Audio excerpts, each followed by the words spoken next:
Welcome to 132 Problems Revisiting Mormon Polygamy, where we explore the scriptural and theological case for plural marriage. I always recommend listening to these episodes in order, and this episode is a unique one. I am so excited to get into this topic, the topic of sexual health, talking about that in our communities and our experiences, and kind of how it has been affected by our heritage and polygamy. So this is something that I hope you will be willing to listen to and engage with. I think there is so much to talk about here. I'm talking to my good friend Alisha Worthington, who is a the sex therapist, and she's a mental health worker who focuses on sexual health. She's brilliant. I think we could talk again and again and again. So I'm hoping to talk about this topic more. I do want to give you a heads up that we talk about body parts and different things that if anyone is uncomfortable having those things discussed in front of their children, maybe consider not listening to this one in front of your children unless you've listened to it first. But I think there's a lot of value here. So I hope that you will enjoy it. I would love to hear your comments and your feedback. I know that Alisha will be very engaged in answering questions. I just think that I'm glad we are taking the lid off of this topic because I think we have a lot of good to do in this area. So thank you so much for joining us as we take this deep dive into the murky waters of Mormon polygamy.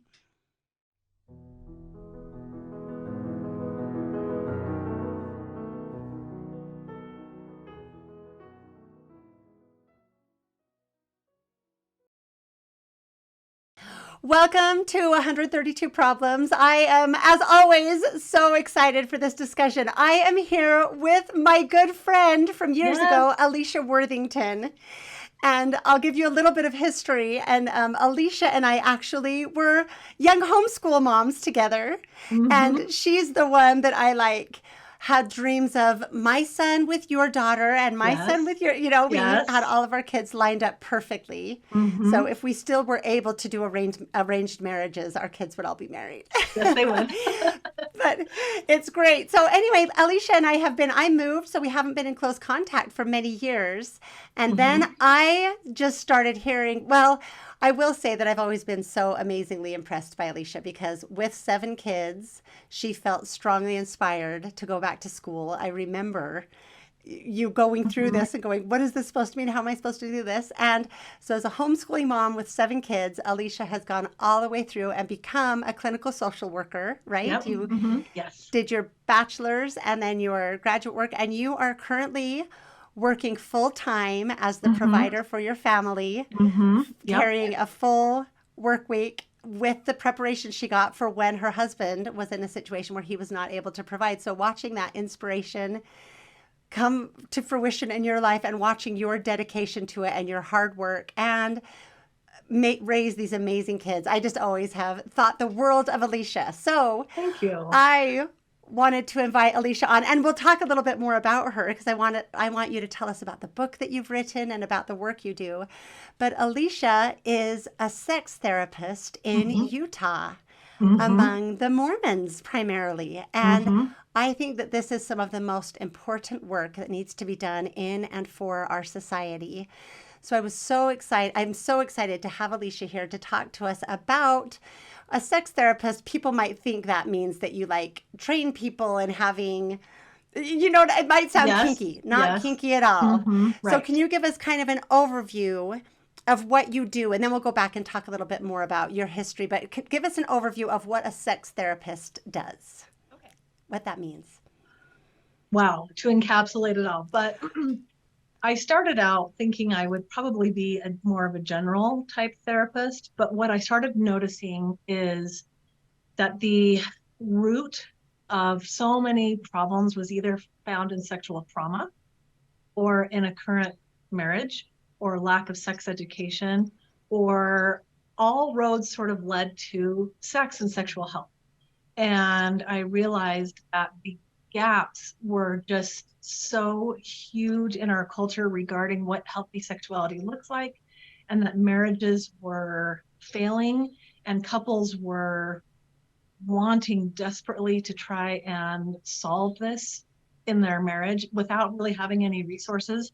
So sex therapy can encompass psychoeducation, like how this actually works. So sexual health. It can encompass intensive therapy around trauma, around how anxiety and depression or OCD or ADHD may be impacting sexual health. And so it's just the platform from which I operate and heal from there, if that makes sense. Okay, that actually helps a lot. So you, would it be accurate to say you are a therapist? Mm-hmm. You work with all kinds of people, Mm-hmm. and you are also one of your so you're not limited to only sexual issues, Right. but one of your specialties that you can really help with are things where people struggle with coming to full terms in healthy ways with their sexuality.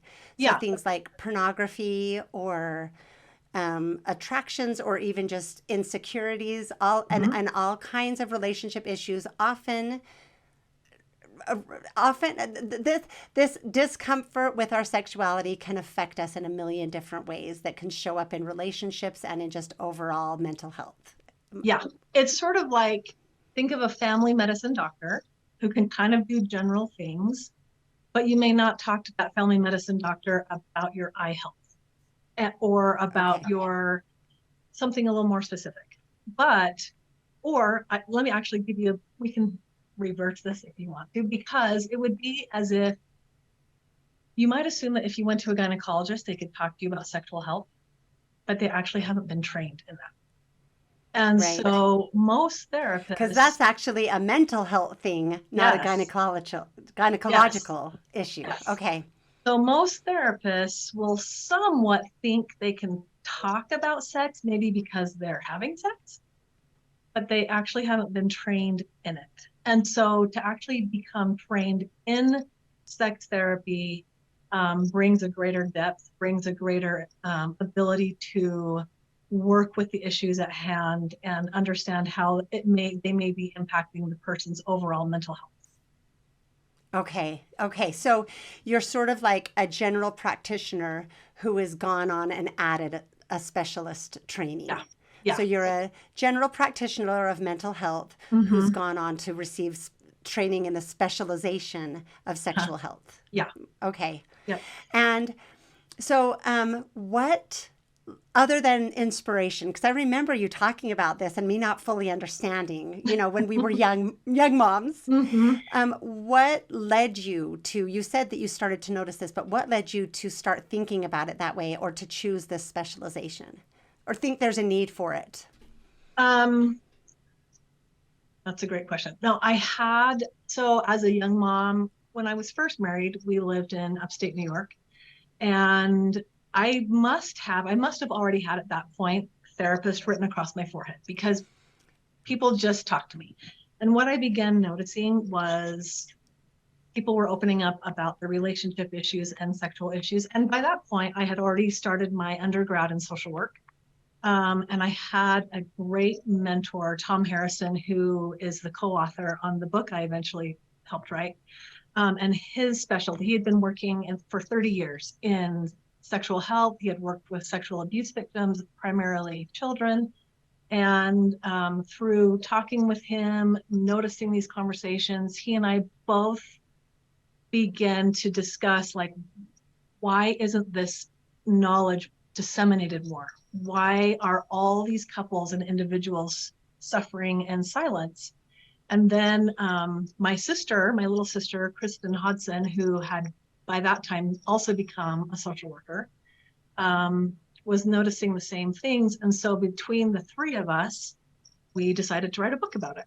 And so we took all the conversations the three of us had been having and just wrote what we felt like we hoped that it would get LDS couples talking. Like, here is some information.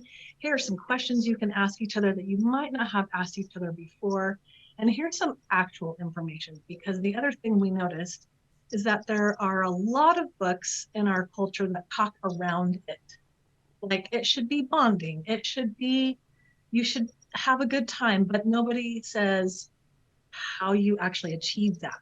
We kind of leave couples to figure that out for themselves. And then also tell them not to like, don't ask any questions, don't seek for resources, but figure this out on your own.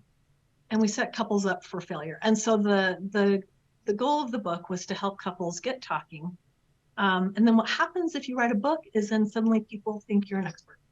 And so people began contacting me to say, okay, I read your book and I would like some help. And so I began coaching people at that point, just through more like practical tips, actually.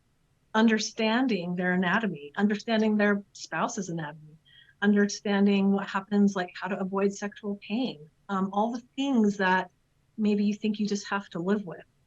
And then because I had all those children, then I feel like I was going about it sort of backwards. Like I had my children and now I'm going to start doing this and now I'll go to graduate school. But it worked out, I think, so beautifully because I feel like I brought my life experience as a mother, as raising children, as a spouse of many years, and working through this with my own husband and learning. And so by the time I finished graduate school, and then also my additional training was like getting another master's degree through ASECT, which stands for the American Association of Sex Educators, Counselors, and Therapists.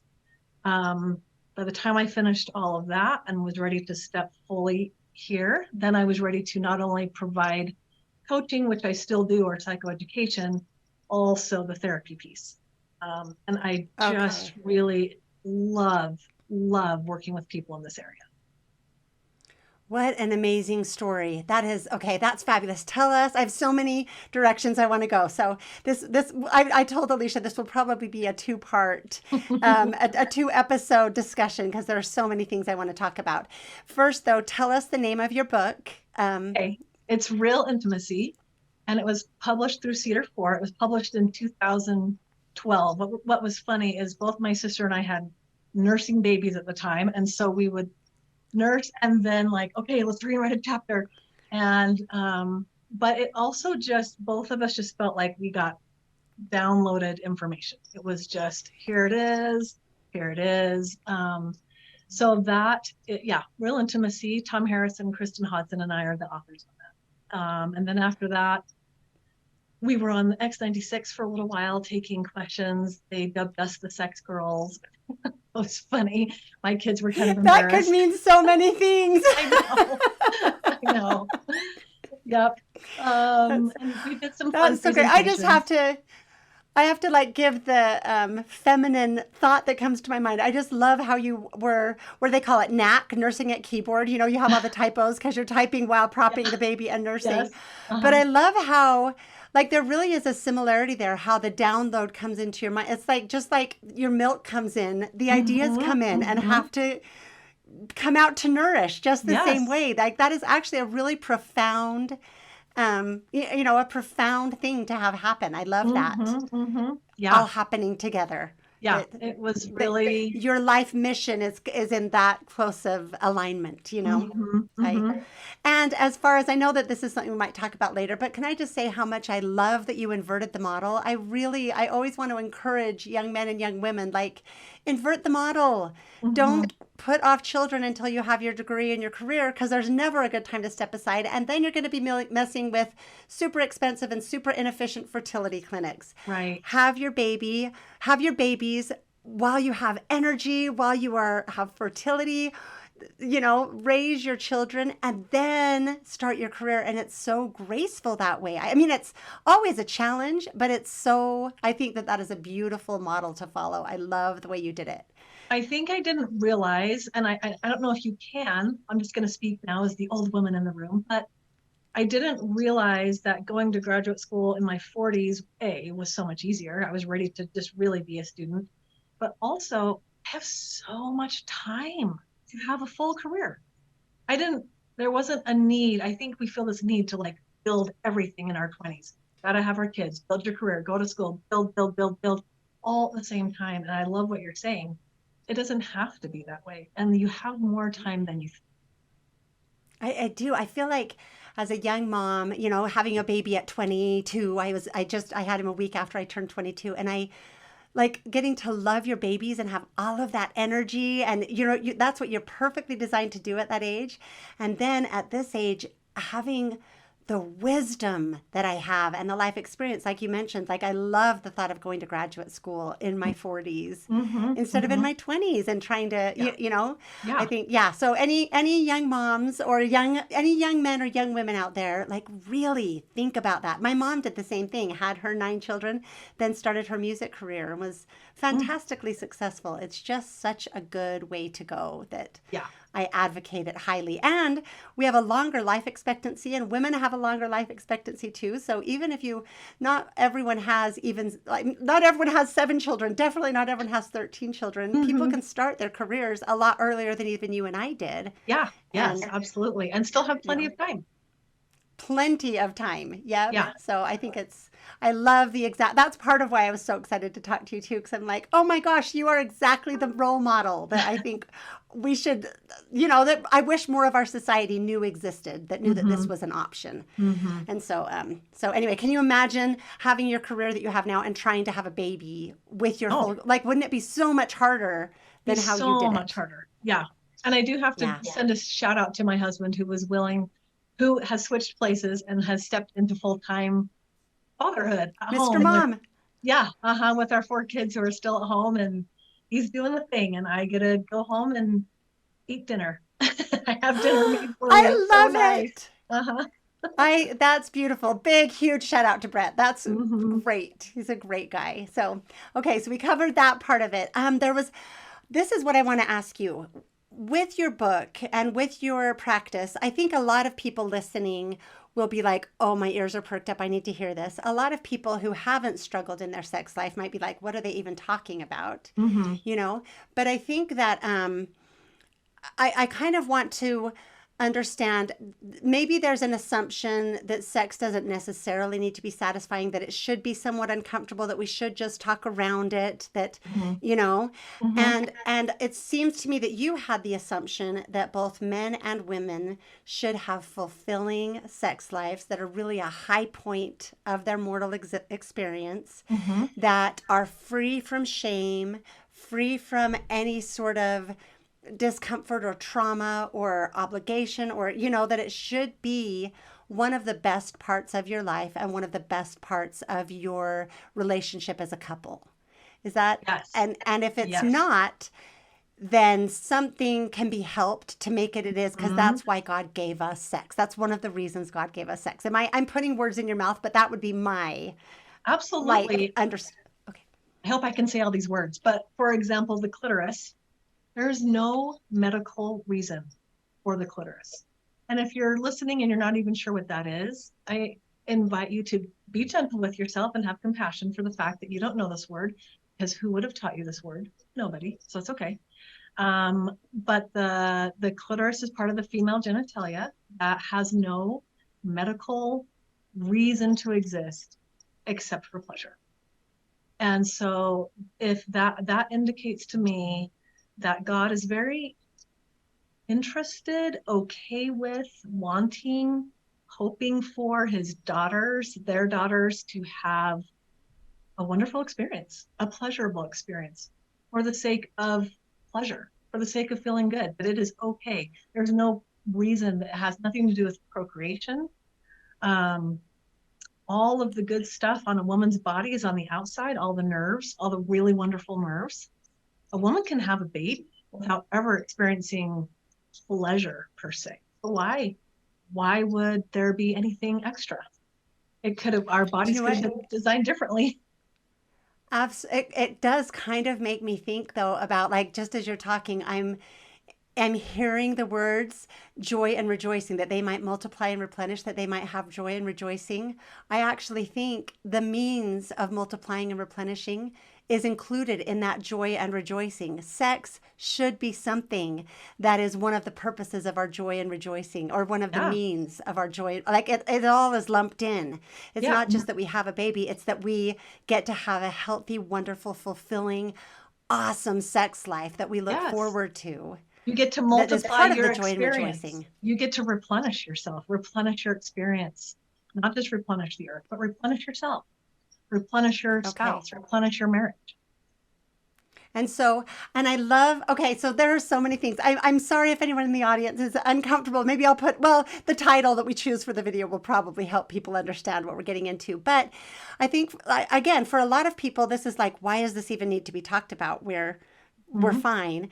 For a lot of people, they're like, what are they talking about? And I think Huh? there are some people that are like, wait, really? What? Yeah. One of the things I love with you just throwing out the words is I think that removing the shame from this topic and the secrecy is Mm-hmm. essential. That's how I've really tried to talk. It took me a while to get there to where I could Mm-hmm. talk to my kids with just Mm-hmm. like with joy and awe and comfort Mm-hmm. intentionally, right? Mm-hmm. But I do have this question, and I was going to ask this a little later on, but I'm here now. So I want to ask your opinion on this. I can see the forces that are in opposition, and maybe Mm-hmm. necessarily. So I do strongly believe in the law of chastity and the beauty of abstinence and of keeping the gifts God has given us within the bounds that God has set. I'm a big believer in that. Mm-hmm. And so, how do we, on the one hand, keep sex sacred and, well, sacred, I guess, and not let it become profane and commonplace, but on the same time, let us be comfortable and sort of natural to talk about. So how can we keep it sacred without shame, right? Mm-hmm. Mm-hmm. And can we make it comfortable without making it commonplace and just nothing special about it?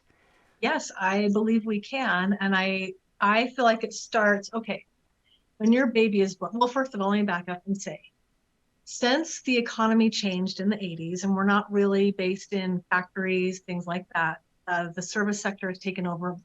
The dynamics of marriage have changed, especially once women went back into the workforce. Marriage is really no longer a financial obligation. Women can earn money if they need to. So marriage now is based on physical and emotional connections.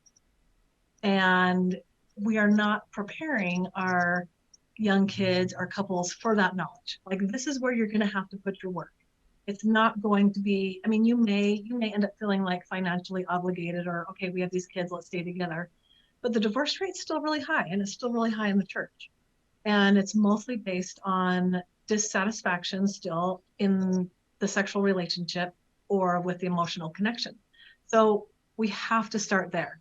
And the way that we start there is from the very beginning, when you have a baby and you are nuzzling that baby and kissing that baby, you're already teaching that baby about what it feels like to have a body. It feels good and warm and to have somebody interact with it. So you're already, in some ways, doing sex education. You're teaching them about safe touch, warm touch, nurturing touch. Then that child grows up and Endorphins, connection, all of yes, those uh-huh, chemicals that are released through touch. And yes, uh-huh. okay. So then the little kid starts to grow and we start teaching them their body parts, right? And it's head, shoulders, knees, toes. It's interesting though, right about there, we say different things to little boys and little girls. Little boys will point out their penis, mostly because they're like they can grab it, and we maybe people will say a funny name for it, but they are at least acknowledging it exists. Little girls, we skip the vulva. We just skip it altogether. We don't really teach them. So right there, we're beginning to teach our little kids, there's something maybe secret about my body or something I'm not, if they come and Or ask. can I make a comparison? Yeah. I'm sorry, I'm trying not to No, you're interrupt. fine. I'm such an You're interrupter. fine. But I just am finding this comparison. I feel like one of the reasons Alisha is here, we will get to it, is to talk about polygamy and how we are still living out our generational trauma. But I just keep seeing connections because one of the things that our culture does, that polygamy does, and is to teach us not to see women. So Yes. it's teaching us to be invisible, and this is just Uh-huh. another means of it, that woman is Yes. invisible. And we could just say like, oh, labia. That's the name for a girl's external parts that you can see. Like, boy, yep, that's your penis. Yep, those are your labia. Yep, Yeah. like right, done. That Yes. could solve Right that then. right there. Right. And I hope that we're to the point that it isn't a lot more like don't touch though. Like are people still doing that to little boys, or is that gone No, we're away? still doing that because I think so what I've seen, what happens is people see their children touching themselves and they feel uncomfortable because suddenly it's like that's like sexual or something. Those little kids are not having sexual thoughts at all. No. Those little kids are discovering that there's a place on their body that's like, what's this? What's this? I can stick my finger in my Just like they're nose. playing with their toes. It's just like playing with Yes, their toes. exactly. Okay. So it's usually our stuff, our old stuff that we haven't worked through that gets in the way of sitting with our children and as they're learning about their bodies. And so I encourage people, because people will say, I feel so uncomfortable. I'm like, that's okay. You can be uncomfortable because it's your own stuff. Put on your mom face and just like, yep, there's your labia. And just pretend like you are okay saying it. They won't know the difference. And pretty soon you'll get more comfortable. So Okay. this, And when people are having that reaction, that's their sign that that's why you exist. yeah, Like that's what you're yes. speaking to. Okay. Uh-huh. Keep going. Yeah. Sorry. So then their children start to grow up and inevitably they start asking questions. If you have another baby or they see it, or, how's a baby there? And what we have done for a long time is we have our special conversation when they're 8, right? Take them out to dinner and we say, here's how sex works. And then we don't talk about it again. So it kind of teaches them, oh, I guess I only can talk about this at dinner with you one time, as opposed to, Or they think, oh, that really weird thing happened. yeah, And and we I set never it want up to do for that again. them to be so Mhm. uncomfortable. Yeah. Okay. So I encourage parents to just, if a child comes up, if you're in the car and someone asks a question, answer it right there. You don't, and if you don't know the answer yet, say, oh, you know what? That's such a great question. I'll get back to you later tonight, and then follow up. You can give them very simple answers, but what you begin to teach them is they can ask you about a body part as easily as they can ask you why the sky is blue. And so then you begin to teach them that they can come to you with their questions and you are not uncomfortable, you are not afraid, you've got them. And then I try and tell parents, you are their health teacher. You've already been teaching them how to brush their teeth, how to wipe their butt. So their sexuality is just part of taking care of your own body, learning about your own body. So it's just part of you being their health teacher. And so you can answer their questions from that place, like, oh, right, I'm your health teacher. This is part of your health. There is and I can send you a link to this. Actually, the Unitarian Church has put out a really wonderful visual. It's called the Sexual Values Circles. And in the center, it kind of looks like a flower. In the center of it, it says values, and you get to teach your children from your values.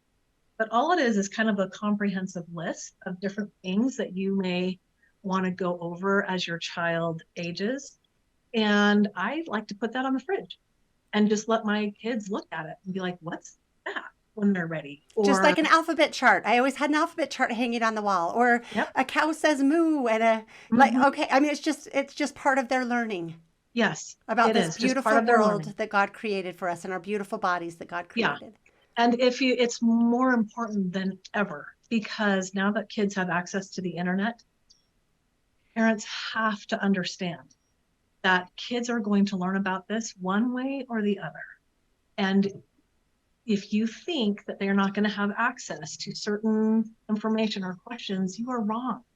And I want parents to be able to feel empowered to actually, hey, I want to teach my child this from my values, give them my information, so that then when they hear stuff out in the world, they already have a comparison. They already know, like, oh no, my mom told me this, that's wrong. For example, my daughter came home from high school one time and she said, Mom, is it true that masturbation causes baldness? I was like, what? Where did you hear that? And she said, I was just walking in the halls and I heard these guys saying that. I said, okay, let's think. Are you telling me that every person out there who's bald would have a problem with masturbation? And everyone who's not bald never. Right. Yeah. And she's like, no, that wouldn't be it. I'm like, right. But that was an off the cuff question. She came home and asked me, and oh, I forgot to say, she asked me that question. I paused for a minute because I was at the kitchen sink, and she said, never mind, I'll just go look it up. I'm like, no, you will not look that question up. I will answer that question right now. Yeah. And so as Okay. uncomfortable as a parent might be, you want to be the person that they're coming to for the questions. And so getting more comfortable, if you have to go in the bathroom and just give yourself a list of words and practice them over and over again until you feel more comfortable saying them, okay.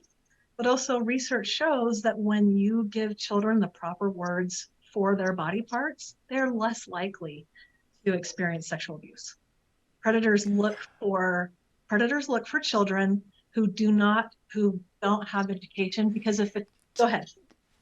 Oh, no, go ahead and finish. And then children who know the words also are able to tell their parents. Because children who don't know the words aren't able, they can say, somebody gave me a special hug today. Okay, somebody gave you a special hug. Somebody wanted to, he tried to touch my penis. Okay, I know what that means. Right. And I'm also thinking that it's even more than just knowing the words. It's being in an environment where you have been taught the words, where those things can be talked about, because a child that doesn't even have a word for their penis wouldn't even have a way to think about what happened. They would just be so confused. And so if we can empower them, can I tell you, so years ago, because I'm always wanting to write books, and I always have these ideas, but I did want to write a book on like talking to your kids about sex. And sort of, if I had to sum up what I think, I couldn't find the books that I wanted because they're either purely mechanical or they're trying to be silly, and I want to come from a place of awe and gratitude and love and joy and rejoicing. Like God loves us so much. And this is like a woman has a uterus and every month it fills up with blood, wondering if it's, it gets ready just in case there's a baby that's going to, and these things feel so good. And Dad and I love having sex. It feels so good. I'm so thankful for that part of my life and being able to really create a sense of expectation and anticipation with patience, hopefully, because I also talk about how glad I am that, and I don't want anyone who has walked a different path or who doesn't believe these things to feel shame or judge. This is my story and with my values that are in the middle of my flower, but to be able to also talk to them about, Dad and I are so thankful that we were taught these things and that we get to share this experience. And now we're in such a scary time where you can be accused of rape, you can be raped, you can be, like it's just so much. It just makes things so nice to keep sex within marriage for a million different ways. But then also, to really talk about like the first time I said to one of my daughters, I love having sex with your dad. That actually felt like a really good thing to say. It felt really healthy to me. Does that make sense? Like, to take away shame and let it just be this beautiful part of what God has given us. And you're also giving them a reason to become an adult, right? Another reason. I think is one of our homeschool things of like, how do we help them become adults and transit? Like, here is something else you get to do with you. Like when you're an adult and married, you get to do this. And it's amazing. Right. And it's okay that you think it's gross right now, because when I was 9, I thought it was gross too, Right. Well, and because it's not for you. It's not a child thing. Right. Like, that's good. Right. It's good that this sounds really weird to you, but also doing taxes sounds really weird to you. Right. Exactly. Right? Like there are, like you're supposed to be making mud pies and playing Minecraft. That's perfect for you right now. And then someday those things won't be as interesting and these things will, and that's perfect. And I get, people will say, but if I teach them, they're just going to go out and do it. Right? If I give them the information. And will there be some kids who still do? Yeah. But would they have probably anyway? And I would rather that my children come from a place of empowerment and understanding so that they aren't. I've had several of my daughters say, you took away our rebellion. All like the kids our age, they're engaging in stuff because it's like rebellious. And since they don't know anything about it, and my daughters have said, we know so much about it that we don't want to right now. We don't want it to be risky. We don't want to do these things because it's we know we know the consequences. We know what this means. And so they're like, We great. also don't have a reason to. We don't need to Right. go in that dark, mysterious corner that we're not allowed to peek Right. in or talk about. Yeah. So, Yep. okay. So the number one step, I'm thinking this portion of our discussion is kind of, let's talk a little more about how to raise children with the healthiest perspective, to give them the Mhm. best chance to have a healthy relationship with sex and their sexuality, right? And Mhm. so Mhm. it sounds to me like ideally we can develop that in ourselves first. I've always loved, you can't teach what you don't have. You can't give what Mhm. like you teach what you are, no matter what. Yeah. So step number one is start working on Yes. your own relationship with sex and sexuality. And I think wrapped up in that, like shame is a huge thing we have to Oh, talk yes. about because Mhm. embarrassment, all of it kind of like a lot of that sort of circles around shame. There's some deep Mhm. shame underneath Mhm. that Mhm. I want to talk about, and then some other things as well. I guess fear is maybe another one, and I think that's what is in that dark corner of mystery of things we don't talk about. Right. And that's the worst way to, that's the worst thing to have in your house. Like open that closet, let it be there, Mhm. because I think that shame and fear and, like you said, rebellion leads to infinitely more problems than Oh, open absolutely. discussion and awareness. Yes. It's, Yes. it's the same Absolutely. thing as like never talk to your kids about drugs because they might do them. Right. Right. Right. Exactly. And we hear that and we think, well, that's dumb. Of course we wouldn't do that. Are there kids who will hear about drugs and still choose to do drugs? Yeah, they will, but for other underlying reasons. It won't be because they weren't taught. There's probably anxiety, trauma, something that is leading to that choice. And so most of the But the time, best thing, go ahead, sorry. no, it's okay.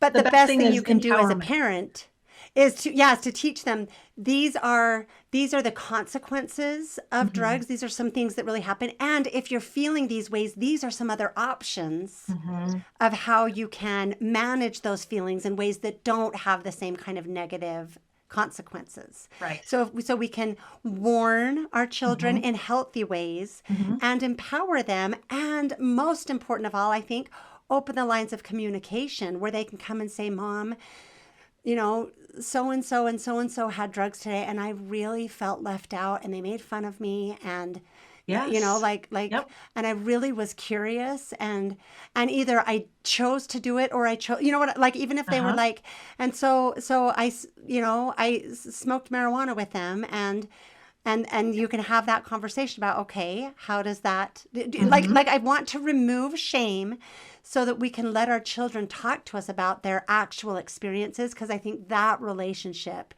is the best thing we can give our kids Yes, and the best absolutely. chance we can give them Hmm. to Yeah, go ahead. you want them coming to you. And it's what I tell parents though is you're going to hear a lot of uncomfortable things that inside you're like, oh my gosh, I don't know how to deal with this, or I didn't know that was going to happen. All that's going to go on inside, and you just put on your poker face. You're like, wow, I'm so glad you told me this. Let's talk about this. Let me embrace you with love because you are their parent and they are coming to you for safety. Children look to adults. It's a biological thing with parents or with adults. If there is danger, a child will look to the nearest adult. And they don't stop doing that. Just because as teenagers they have big words doesn't mean they're not looking to you. And even if they roll their eyes at what you say, they're still looking to you. And they need you to be engaged and to help contain them. Oh, that is so, I'm so aware of this. That was part of my struggle with masks, even, is like, even like a toddler, when they fall, they look for your reaction to know how bad it hurt them, even, Mm-hmm. like Yes. how bad is this, and Yes. and that goes all the way up. So when our kids are talking to us, I am a huge believer in a parent in prayer in the moment. I mean, all the time. Like when your kid is saying something and you're feeling that discomfort, like starting the habit of, Lord, please give me your words. Lord, Mm-hmm. please give me your wisdom and help me to show up for this child in the way that will be the best for, because Yeah. we get in the way. And, so often it's us reacting to our own stuff that Mhm. keeps us from being able to show up for our child. And Yeah. then we create all that stuff in them, Right. we can Right. really, Yeah. so I do think that I love that, to be like, because when we react,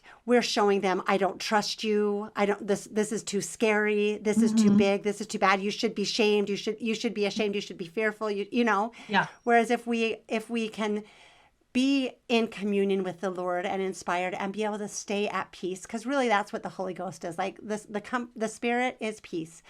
So if you can just say, please bless me with your Spirit right now so I can be in peace, Hmm. that teaches them, you've got this. You're Hmm. big enough. Hmm. You're powerful. I trust you. You're smart. You're good.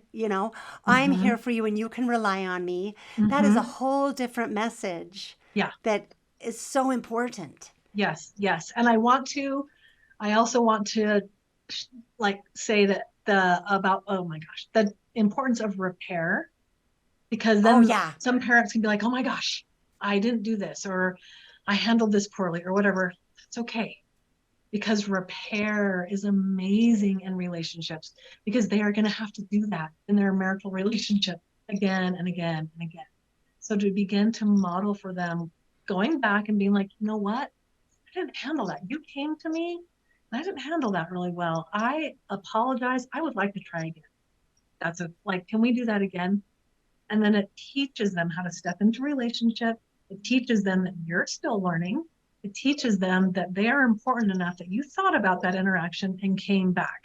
It models for them what they are going to need to have the rest of their adult life as well, is repair. I'm so glad you brought that up. That is like the embodiment of the gospel, the atonement, repentance. Mm-hmm. You are modeling for them the entire purpose of this life. And the purpose of this life isn't to live so that we don't need a savior, so that we have no need of repentance, right? The Right. purpose of this life is to keep turning. And in some ways, that can even do more good. I mean, we don't want to mess up, but repair, when your children see you, experience you saying, hey, I'm really sorry. You can send all of those initial messages, plus all of those additional messages, plus teach them messing up is okay. Yeah. You can repair. Who's Yes. I can't think of the marriage counselors, the man and wife, that showed that marriages that stay together are not actually ones that have the least conflict. They're the ones that have the most repair, The Gottmans, right? Dr. Like Julie Gottman. yes, Mm-hmm. thank you. I Mm-hmm. knew you would know because you're a therapist. So when my brain loses it, yours won't. But that is an amazing thing, that marriages that repair are the ones that stay Yes. together. And I'm going to add to that, probably also the ones that have a great kick butt sex life. Mm-hmm. That Mm-hmm. probably Mm-hmm. is it. Like, I think that is a massive anchor to a Yes. marriage, and it should be. Absolutely. That's what it's designed to be. Yeah. So it should be like maybe the thing that keeps you together, like kind of your Mm-hmm. covenants and your amazing sex life Mm-hmm. help you Mm-hmm. deal with all of this other stuff. Yes. Ideally, that's kind of Yes. how it would be, right? Mm-hmm. Mm-hmm. Yeah. So if we could, so going to how do we do this with the law of chastity, then it's also preparing. Occasionally, I get to sit with engaged couples, and I think I really disappoint the young man, because one of the things I talk about is I encourage them almost like, please don't have sex on your honeymoon unless you're ready, unless you think you're ready. Please don't. Please don't have sex that first night. Please don't. Just because now you're married, the gates are open. It's like opening the pasture or something. Like if you open the pasture and a horse has been corralled for a while, you open those doors and the horse doesn't just go charging out, maybe sometimes, but really it's like, is the door open? What's out here? You've gotten married, the doors are open. Now take time. Now take time to let your relationship develop as it naturally will. Kiss, make out, get to know each other's nakedness and bodies before you try and interact in like a passionate, explosive way. Learn about this, learn together, because this is now first major skill you get to learn together. And you get to learn to talk about it together. And you get to go, wait, what is that on your body? I have not seen that in person. And that's a little overwhelming. and to be curious, and to just that if you can let it grow and develop and learn this together naturally, you will set yourself up for a foundation of trust, communication, repair, patience, and great sex. I work with too many couples who are trying to recover from their honeymoons. And Really? mhm, Okay. yeah, because they were so That's unprepared. okay. That's so interesting. So that's really good to know. It also builds a foundation of selflessness, of caring, Hmm. put the other one above yourself, and Yes. in this intimate part of your life. And so that's so interesting. I've never even heard that before or thought about it. So if a couple is completely ready, and I guess it's mostly her, it's mostly going at Right. her pace Right. often. Exactly. Yes. And Women so are I can, women are far less educated about their own bodies and their own sexuality than the young men. The young men have at least had wet dreams. well, for a And million reasons. Yeah. right, right. Like And they understand about an erection. the They understand external how that versus works. internal is a Yes. huge, Yes. mm-hmm. And so Okay. that's why it's so disappointing to him in a way, because he's like, I'm ready. And she is not. And she But you know needs what? time. That I'm glad you said that, because actually he might say I'm ready, but that actually shows he's not, because it's not his Right, sex life. right, It's right. their sex life, and him taking time gets him more ready to have the best possible sex life with her. That's That's right. like, okay, that's really interesting. Mm-hmm. What great advice. So that's really good counsel also for parents to give their children, instead of, I hate the like, my mom, my poor mom, the night before her wedding, she tells this better than I do, and I can't remember the details. But the night before her wedding, her mom was too embarrassed to talk to her. So Sure. she basically was like, "Your dad's going to talk to you," and her dad was like, "Do you have any questions?" That was like, That was it. and that was before there was any internet or books, or do you know what Uh-huh. I mean? And Mm-hmm. so when I can hear what you're saying about like, here's this new present, unwrap it slowly. That's really sexy. Mm-hmm. Do you know what I mean? Yes, Like yes, rather than here, I'm throwing you in the deep end of this pool. Let's wade in together, and yes, yes. until Because we're really ready to get. typically what I find is on a honeymoon, he has a great experience because his body he knows what to do more. It's fairly straightforward. And she has an experience that's like, that was it. It maybe it's uncomfortable or maybe painful. She doesn't know how to say that. Like, I think, is it supposed to be painful? Maybe, I don't know. Maybe she says that, but then she has no way to And know then what's how to work wrong? with it. What's Right, wrong with me? right, Uh right. huh.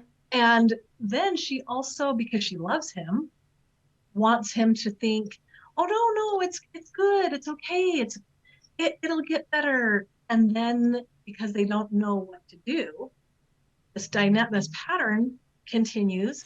And over time, because these husbands actually do love their wives, then over time he starts to notice not great for her. He actually doesn't, he wants to help and he doesn't know how. And he doesn't want to use her anymore because he starts to feel like he's using her. And she has moved into a pattern of more like duty type sex. Like, this is okay. Maybe this isn't great for me. I'll just have sex for you. Well, that's not great for him either. And that is the majority of the patterns I see coming into my office, is that has built up over time. They don't know how to talk about it. Maybe they've had 3 or 4 kids, but now those kids are getting older and now it is just the two of them. It really is back to the two of them. And they have got to figure this out, or they can feel their marriage going like this. And so that's why it often goes back to the honeymoon. Because when I say that, like, his experience was probably great and yours was, and she'll go, not great. And I didn't know how to say that. And I didn't know And how it was supposed to be. I can see all the ways that that would erode a relationship, Mm-hmm. because, well, first of all, you're missing that central point that should be the high point. It's the gift that God gave us, Yeah. right? And God wants us to have an amazing, fantastic rejoicing, fulfilling sex life, Mm-hmm. right? God gave us that. And so, and when she gets into a pattern of not saying things, not, and he, like, the resentment that builds up, and you both make, you're not actually, I guess you're kind of trying to make the other person's problem your problem in a way, but Mm-hmm. not, like, I can just see how that would build up resentment on both sides that Yeah. would go into so many other areas of the relationship. Yes. And that's why I do sex, because I feel like sex is the microcosm. Oh, When I can talk to a couple about their sex, their individual sexuality and their sexual relationship, it shows that they realize how much it's showing up in all the other aspects of their relationship. And so instead of starting out here, I go to the core. Let's start here. This is the core of your wow. relationship.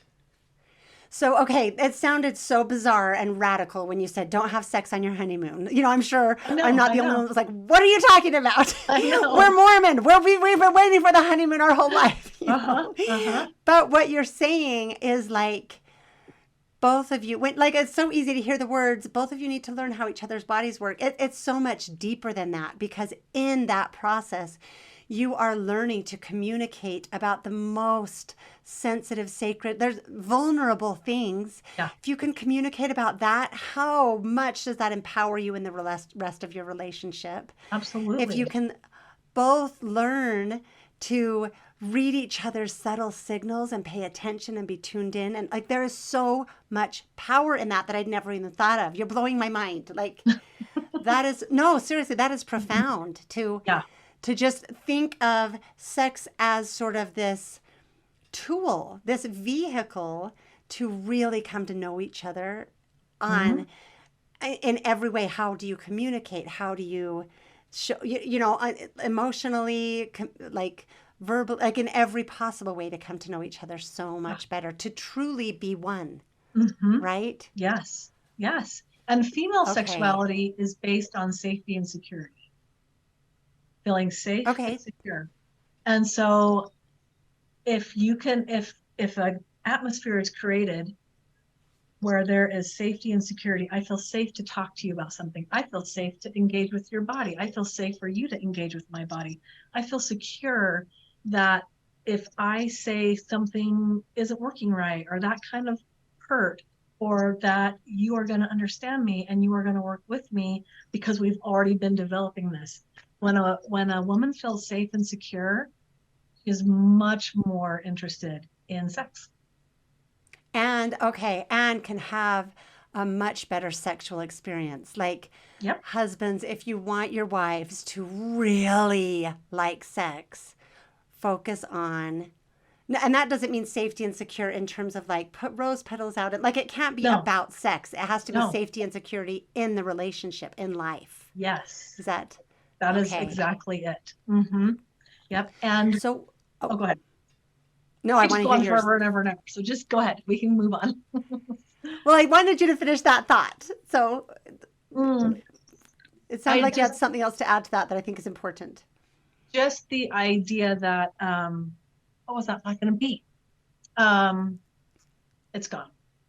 I guess Okay, we'll what come it back to is it. I here it is. I work with men to understand that it is extremely masculine to step into that. Like, I can hold safety and security in this space because that's like masculine energy. It's containing, it's strong, it builds and moves forward, but it's kind of containing. Feminine energy is more like this. And often what I see is that it gets reversed in a sexual relationship. His feminine energy comes out and is like, but I want this, and he doesn't know how to like contain himself, and sometimes is just being led by his body and is looking for to her to kind of soothe that need in him. And she's having to be in her masculine energy, which is containing that. Has to be the gatekeeper. Not right now. I don't think I can do that. I'm not sure. Like, it's more Or yes, I masculine. will. I will do it for you. And Yes, yes. And that's so interesting. I work with men on like, we need to reverse that so that you can hold this masculine space so that she can flow into you, so that she can come Ah, and be in the space with you. And it helps give them, I think we have taught men incorrectly about sexuality and masculinity.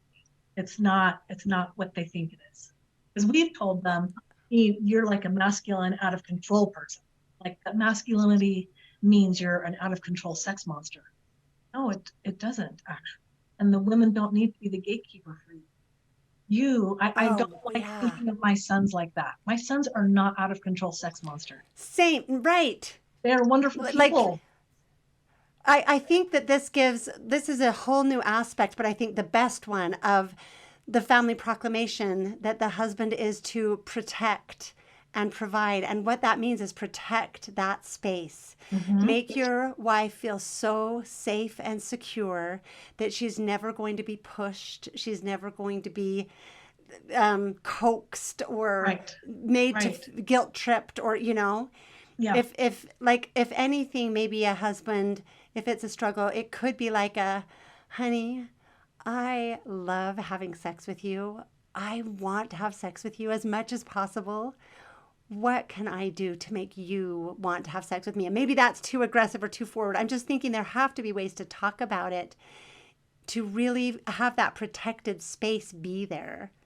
So that, because I think that is true, that a woman can flow in it. Like, I'm doing the kids right now. I'm doing if sometimes when your husband comes at the wrong time, it's like, don't, because I love you and I love sex, but this isn't the context, Yes. And being able, I would hope that I hope that I wouldn't do it that way, but I'm just thinking of that energy that sometimes is there. And if there's a way to not take offense, not give offense, be able to really understand the dynamics without, because that's one of the hardest things about sex, is getting your feelings hurt on either side. And then you add to it all of that hurt feelings on top of just trying to be sexual. It just gets complicated. Yes, because we've decided that sex is supposed to be magic. And it's supposed to work like it does in the movies. And again, if you actually provide education and teach people that this is a skill, sex is a skill. I figured this out when I was trying to breastfeed my first. I just thought I could put her there and it would work. And it sure did not. And I learned that just because my body had the capacity to breastfeed didn't mean I knew how. And just because my body has the capacity to have sex doesn't mean I know how. And just because you don't know how doesn't mean you're not able to do it. Doesn't mean you're not a mom that can breastfeed. That's right. That's the next step, is you can learn how. Yes. And that you don't fail at sex. You don't fail at breastfeeding. You just need to learn. And if we can see it as a skill that you actually learn throughout the rest of your lifespan, because it's always changing. There's a pregnancy, there's age, there's a medical thing. It's always changing. And if you can build in that safety and security around communication, around all the things, when you need to learn something new, you will. You'll just learn something new and it won't be a problem. But going to that context that you said about, coming up and being like, hey, do you want to do this right now? What I try to remind, and I have to be fair, I probably do that to my husband more often than he does it to me. So just shout out. In our relationship, I'm the one that gets turned down the most. Just I didn't want to make it sound like I'm, anyway, I'm the annoying one. Okay. Yeah. I remind men that before they were married, they managed their own bodies. They had to manage sometimes getting really turned on in places that were not the place, and manage that. They can continue to do that. It's almost like once they get married, it's like, oh, my body is just out of control. It's not. You managed it. Also, women start to feel responsible. It's this funny thing, but it's almost like as soon as there's an erection in the room, it's almost like, oh, we got to do something about it. No, you don't. Do you know what? I think we have set up this false expectation that it's like, once I'm married, I never have to experience this again. I never have to experience an unsatisfied desire. Yes, right? Yes. So we've set up a bad expectation. Yes. I had one other thing. We're jumping back and forth. I had something with the breastfeeding analogy of learning how, because I think we often can, I'm just going by what I might hear. And Yeah. you can often hear the woman needs to learn how to have sex, right? But breastfeeding, both the baby has the instinct, but the Hmm. baby has to Has to learn learn how. how. Hmm. Open your mouth real, it'd have to be open the mouth really wide, how to latch on, how to, Yeah. right? It's a Yes. skill the baby has to learn. So you really have to learn it in concert. Yes, A you mom do. can't learn to breastfeed without a baby, and a baby can't learn to breastfeed without a mother, That right? is exactly And so right. that's the same as a husband and a wife. It's Yes. really like it's something it's the ultimate thing you learn together. And if you Yes. can manage that, you are Hmm. set up Hmm. Hmm. to Yes. have a good platform to manage everything. That's exactly That's right. okay. Yeah. I Hmm. just I like these comparisons, you Yeah, know. I do So too. okay, so what was the last thing we were just talking about? You made that great point. Managing the erection. Women, Yes, yes, that. I think what starts to happen is we have this natural like desire to nurture people we love. And Take it, care of. Uh-huh. yes, so it just kind of comes out to everybody. And we start nurturing our husbands, which isn't terrible, but we start almost nurturing them to the point that we start protecting them from themselves, or like, oh, you're turned on. Let me help take Well, it care of comes that from for you. obligation. If it Yes. comes from a place of just pure obligation. Yeah. Yeah. Okay. And what gets set up is, and this doesn't sound great, but what gets set up is like a mom son thing. Like now I'm just taking Oh, care of yeah. you. And now my Okay, fine. You can sexuality, have another cookie. Just stop bugging. Just stop begging. yes, yes, uh-huh. It's not sexy. Not sexy. Mm-mm. Nobody wants that And it dynamic, but that's hurts what I his see a lot. self-esteem and okay, that's really Mhm. interesting. So what if someone is in that dynamic? Like I guess I confess I feel bad for men who don't have satisfying sex lives. I feel bad for women too, you Yeah, know. yes, I uh-huh. guess I'm and so if a man is feeling like I'm married, I'm being faithful, I'm doing my best to be you know, and I am supposed to just live without sex. Like what would be the best first steps for him to take So to try to repair that?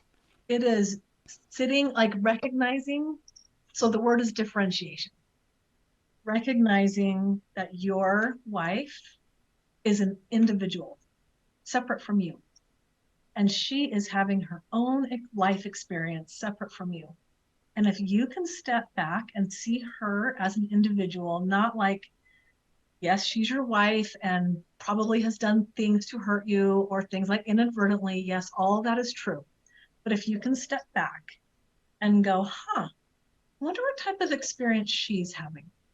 I wonder what type of experience, and get really curious. And it's going to take, I mean, if you're not used to having these conversations, and you say, I would really like to just understand your experience with sex. I would really like that. She's going to look at you like, is this a trap? If I say something, are you going to use it against me because maybe of the history, maybe the history you have around this? So it may take some convincing, but to give some space to listen, just to begin to listen. I would like to talk a little bit about your experience. And again, if she can start to verbalize, okay, I'm not even sure what I don't like, but I know that I often feel pressured by you. I don't know if you're meaning to do that, but that's how and to then not go, well, I'm not pressuring you, this and this and this and this, to go, oh, you do? Okay, tell me more about that. Like when does that happen for you? When do you feel like I'm pressuring you? I'd like to understand more, and keep Okay. going. Do you recommend doing this with a therapist? I guess I'm thinking of all of the ways this can go so wrong because, Yes, like, I can see him saying, "Well, I wouldn't be pressuring you if you would ever be willing," and right. I mean, like, so a radical non-defensiveness, a Yes. radical. All I'm trying to do is understand them, not like men in this situation. If they want to have sex, these are the ways that can help them, right? But it shouldn't Mm-hmm. be about wanting to have sex. It should be about having this unified marriage Right. that sex is a part of, right? Mm-hmm. So if you can let all of that like just step into radical non-defensiveness. I think Yeah. I might have said that wrong before, but to just be like, okay, I'm just going to hear and it might hurt me. and it might make me really want to jump and defend myself, but recognize that's not the spirit of the Lord, Right, right. and to be able to sit in it and go, okay, thank you for sharing that with me and Mm-hmm. let it be done. That's Uh-huh. powerful. Yes, Okay. it is. Almost, and it's sometimes I'll give couples a visual, like visualize your sexual relationship as a plant or something, a garden, a little plot of land that lives outside of you. What does it look like? Is it a desert? Is it weedy? Do you even have a shared vision of what this looks like? Because if one of you sees it as a desert and one of you sees it as tropical, one of you is going to be overwatering or what, like no wonder things. But if you can put it out here and just look at it and go, okay, we're on the same team. And this is our shared relationship that we are creating. We are the co-creators of this. Have we even looked at it? Have we even looked at what we're creating? And people are so afraid to look at it because again, we haven't taught them that it's a skill. This isn't something that you fail at. This is something that you forgive each other for not knowing, not having been educated, for not knowing how to interact at first, for not knowing how to say the words, to say, wow, we look at us. We tried really hard with very little information. So now let's try and get the information we need and let's forgive our younger selves and love them and create what we actually want. Oh, that is so beautiful. So this is a big part of what you do. This Mm-hmm. is like you do a lot of couples therapy, I assume, Yeah. individual and couple, Yeah. Mm-hmm. and helping couples walk through this. Mm-hmm. So, okay. So I love that. I want to talk about something else as we're on this topic. And you talked before about how um, you were explaining to me how people become fractured. Was that your word, or disassociated? And Yeah. can you kind of talk about that, about Mm-hmm. how you see that developing? Yeah. So here, I was able to work with, I got invited to do an elders quorum presentation on this not too long ago. And this Which, is, can I just say, I know I'm interrupting you here, but I love that so much. Like I'm tempted to just say right here, like, how much would this bless our wards? Like anyone, I will have all of Alicia's contact information and probably other people who do your same work, or how they can mm-hmm, contact people. Because this would be we are a family centered church, right? What is more at the center of the family than the marriage? right, And like, God isn't afraid of sex. right. No, I was not afraid of That's sex. God's not afraid of sex. It's not something that shouldn't be talked about in our churches, right? And Right, so I right. love that an elders quorum had you come and talk to them. And I Great. hope more and more and more just fifth Sundays or special Relief Society and combined activities. And I just think it would be profound. Youth activities, my goodness, we could do so much here. This is almost like untrodden snow that we can go Yeah. build a beautiful ice palace in. Mm-hmm. So Totally. I shouldn't Yes, have said ice palace. That's not what I meant. Bad metaphor. it works. But you know what I'm saying. I We have do. so much opportunity here to do so much good. Mm-hmm. Yeah. Okay, now continue. Okay, so I stood up there and I said, okay, guys, tell me if this sounds familiar to you. You are 12 or 13, and either you have accidentally discovered masturbation, because a lot of men will say, I discovered it, I didn't know what it was, and then I learned the name at church and I knew what it was, and I knew it was bad. So either they accidentally discover it, or they saw some porn on a computer and they go to their bishop and they confess as they've been taught to do. And then maybe that bishop says, okay, fine, but maybe don't take the sacrament for a week or two.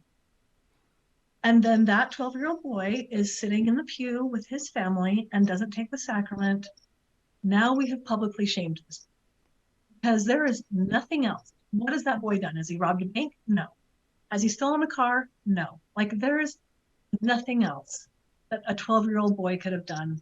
Everyone's like, oh, mm-hmm. You aren't taking the sacrament? Public shaming.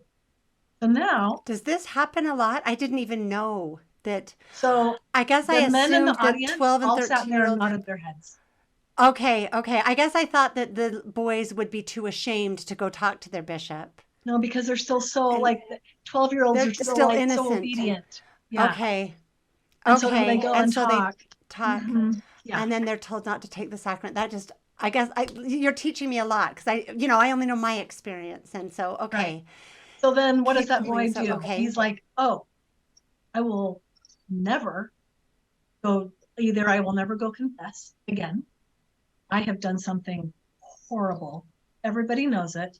And I'm going to hide that now. And so what happens is that shame comes in, and now we're going to separate. We're going to split our sexuality off, and it's going to live over here, and it's going to live in a pit of shame and secrecy.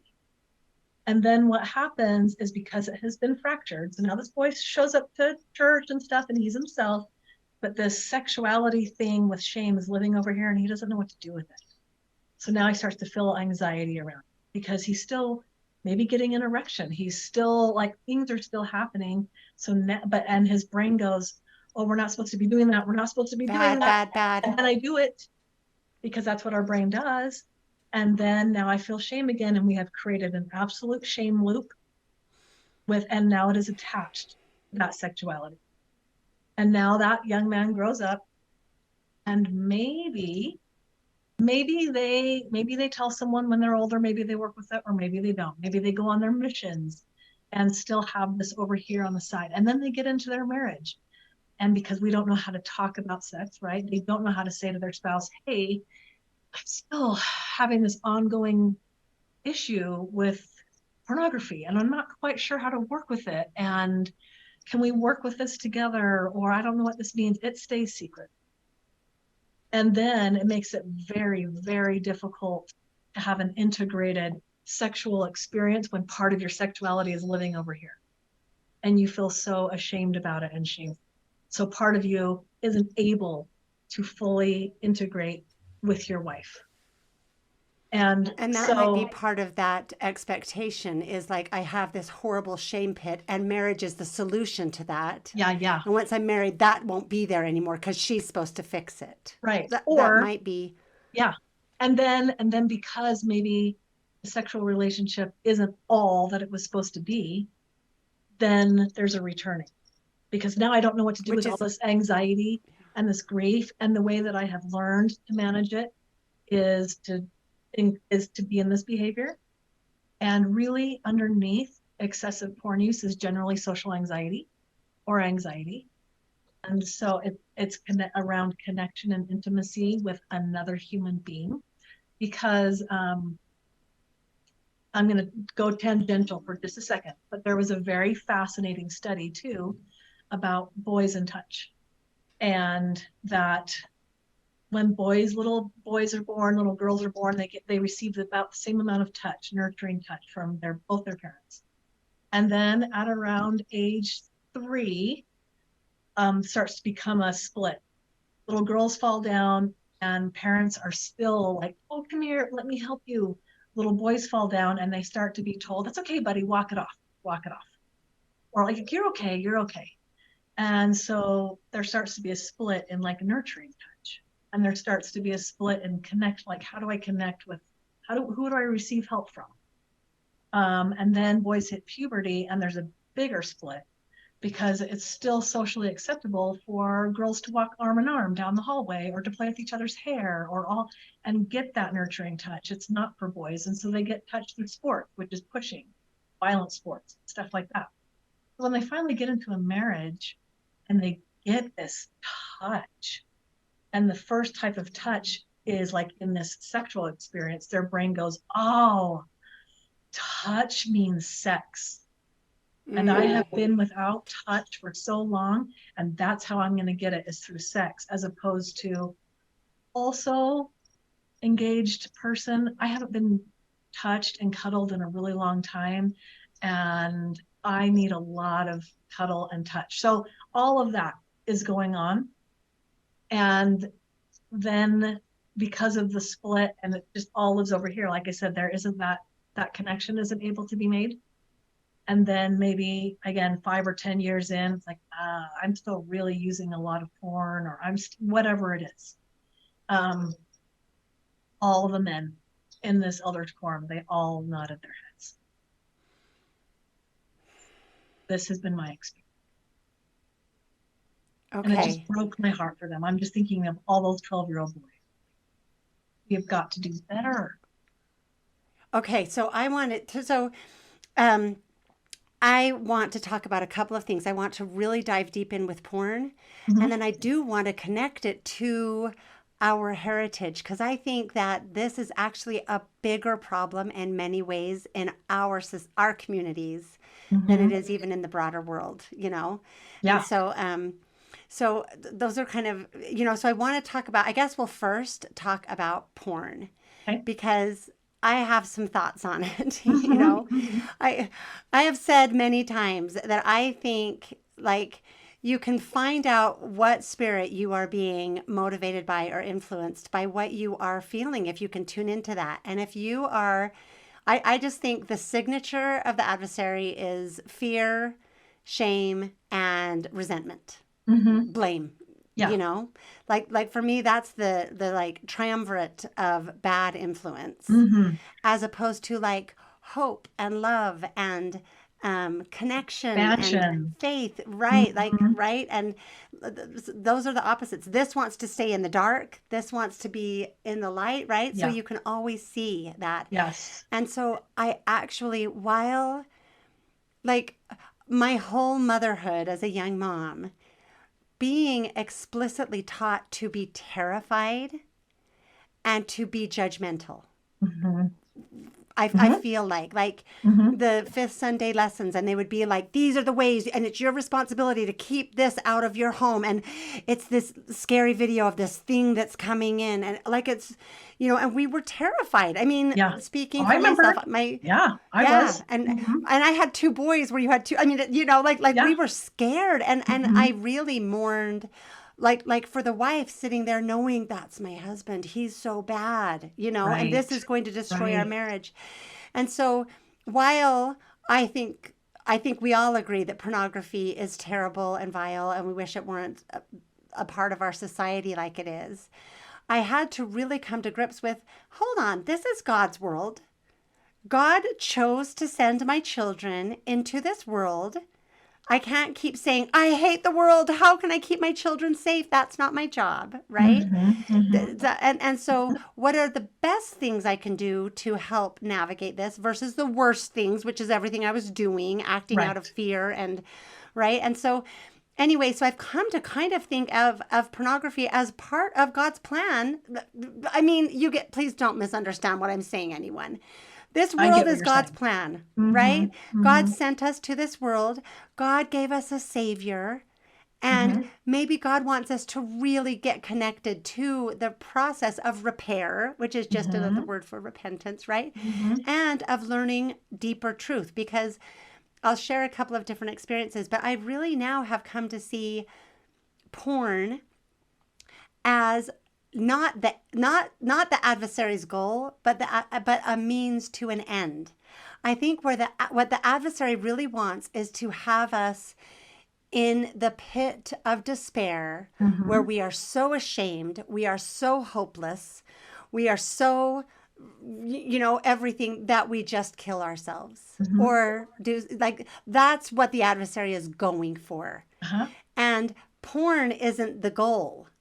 Porn is the vehicle to try to get us to that place. Does that make sense?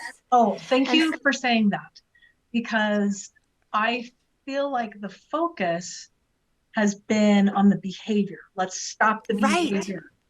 That doesn't, all people do is white knuckle, and then they repeat it because they have, and then they go back into the shame spiral because they have not gone underneath to address what's underneath. And so when a man comes in and feels like, and I use the term out of control sexual behavior, or I use erotic imagery, because when you think of pornography, you just think of one thing on the internet. It's like most people do, like it's this and it's on the internet.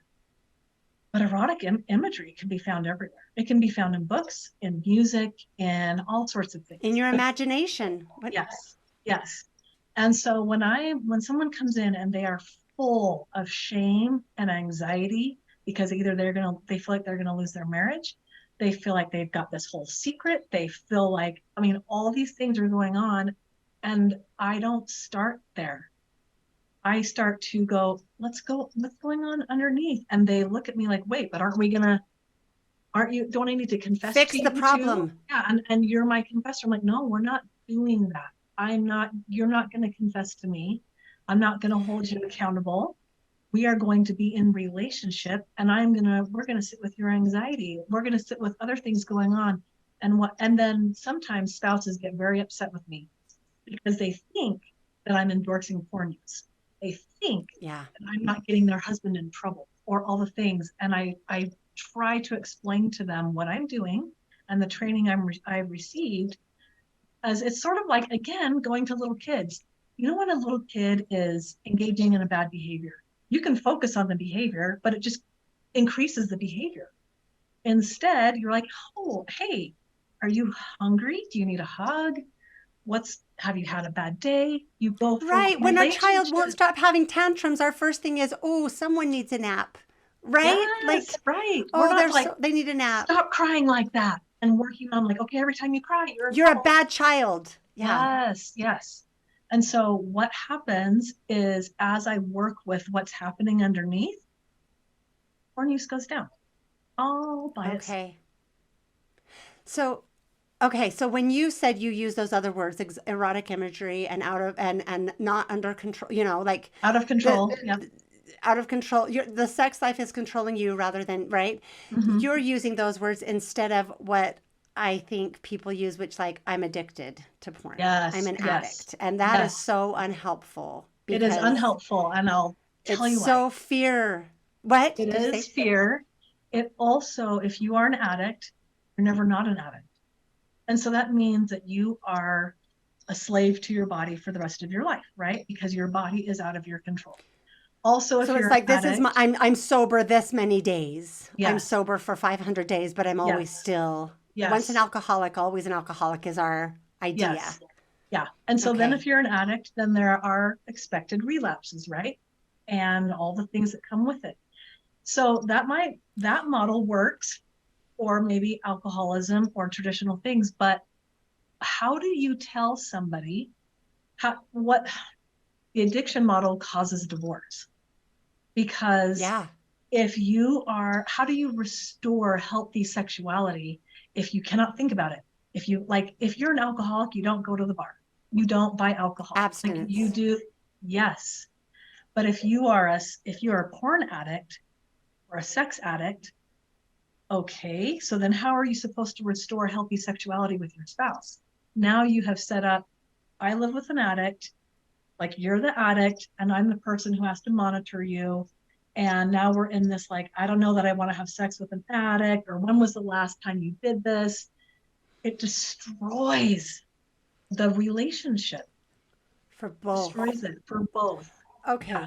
So we have these young men who have gone through this process that you've described Mm-hmm. because we so sadly have turned masturbation or eroticism into something that's sinful that must be confessed rather than that's like must be healed, understood and healed, right? Which Yes. would be a Yes. better approach. It's not Mm-hmm. something that you confess and have to do penance for. Right. It's something that would be better to go, oh, what is the need that is filling? And what Yes. are some other ways to fill that need, right? That would be a Yes. better approach. Uh-huh. And then on the other hand, we have these young women that we have taught they have grown up hearing these lessons about pornography addiction and how addictive it is and how horrible it is and how right, so we've set up this dichotomy Yeah. where she is totally disempowered to do anything other than judge and fear and monitor and That's step right. into that, not even a maternal role but almost a parole officer role, Yes. right?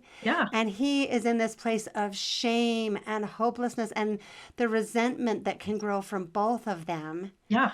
So I'm trying to So I think a lot how of are those two people, people going to actually have sex? well, or they're going to have sex, but how are they going to have a joyful marriage? And I mean, it's the whole thing, right? Right. Because Right. like they're taking on each other's stuff. he was dealing with porn and dealing with this shame cycle before she was in the picture.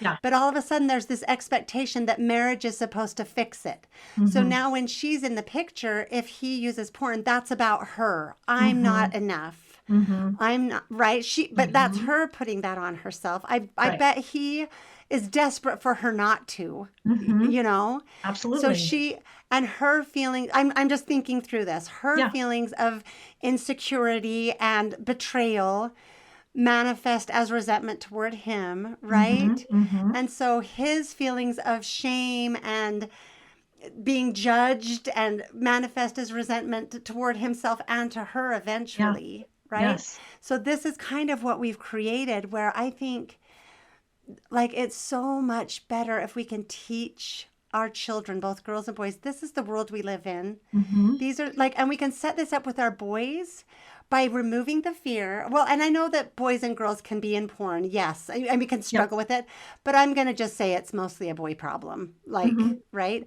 But with either sex, with our children, if we can remove for ourselves the fear and the judgment, the blame and the shame, right?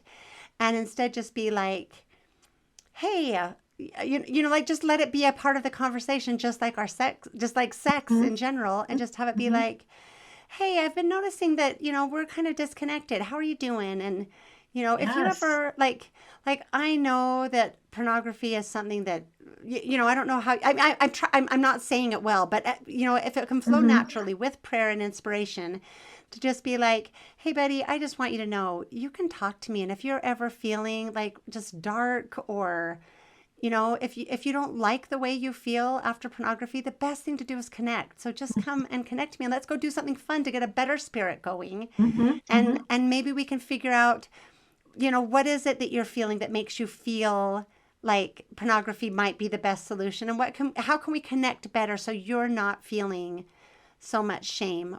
But even more than that, let's not make it about pornography, I guess. I want Right. to Right. take as much focus off it as possible. I feel like the Jordan Peterson often talks about the gorilla test, that like watch the ball and then when the gorilla walks into the screen, you don't even see the guy in the gorilla costume. Mm-hmm. So I Mm-hmm. feel like when we're focusing on the porn, we make it so big. So I'm Yes. wanting to figure out how to take the attention off of the Yes. porn as much as possible. And the problem is, a lot of people, when they hear that, think we're saying porn is just fine. Right. When what And we're I'm really trying not. to say is, porn isn't the issue. Let's take the focus off of it because that's the way we make it smaller. That's the way we take the power away from it. Exactly. And let's actually look at, because as members of the church, we don't get to drink a beer to work with our anxiety. We don't get to use weed. Like the whole world is self-medicating in other ways. Our options Well, are and more even clear limited. back in the Bible talks about being merry with wine. Yeah, Jesus drank wine. Like that was a part of their ways to relax. And so we right. are very limited in our means. So, Yes. And yeah. so this is a pornography is quick, it's accessible, it it allows for a complete zone out. Like it's a numbing thing. That is what it is. And it's again driven by either some sort of disconnection, mostly anxiety driven, or like I need to decompress, I'm buzzing, I don't know what to do, I'm over here. And so again, It's like a you way said, to escape and just reset the stress. yes. That, Uh-huh. okay.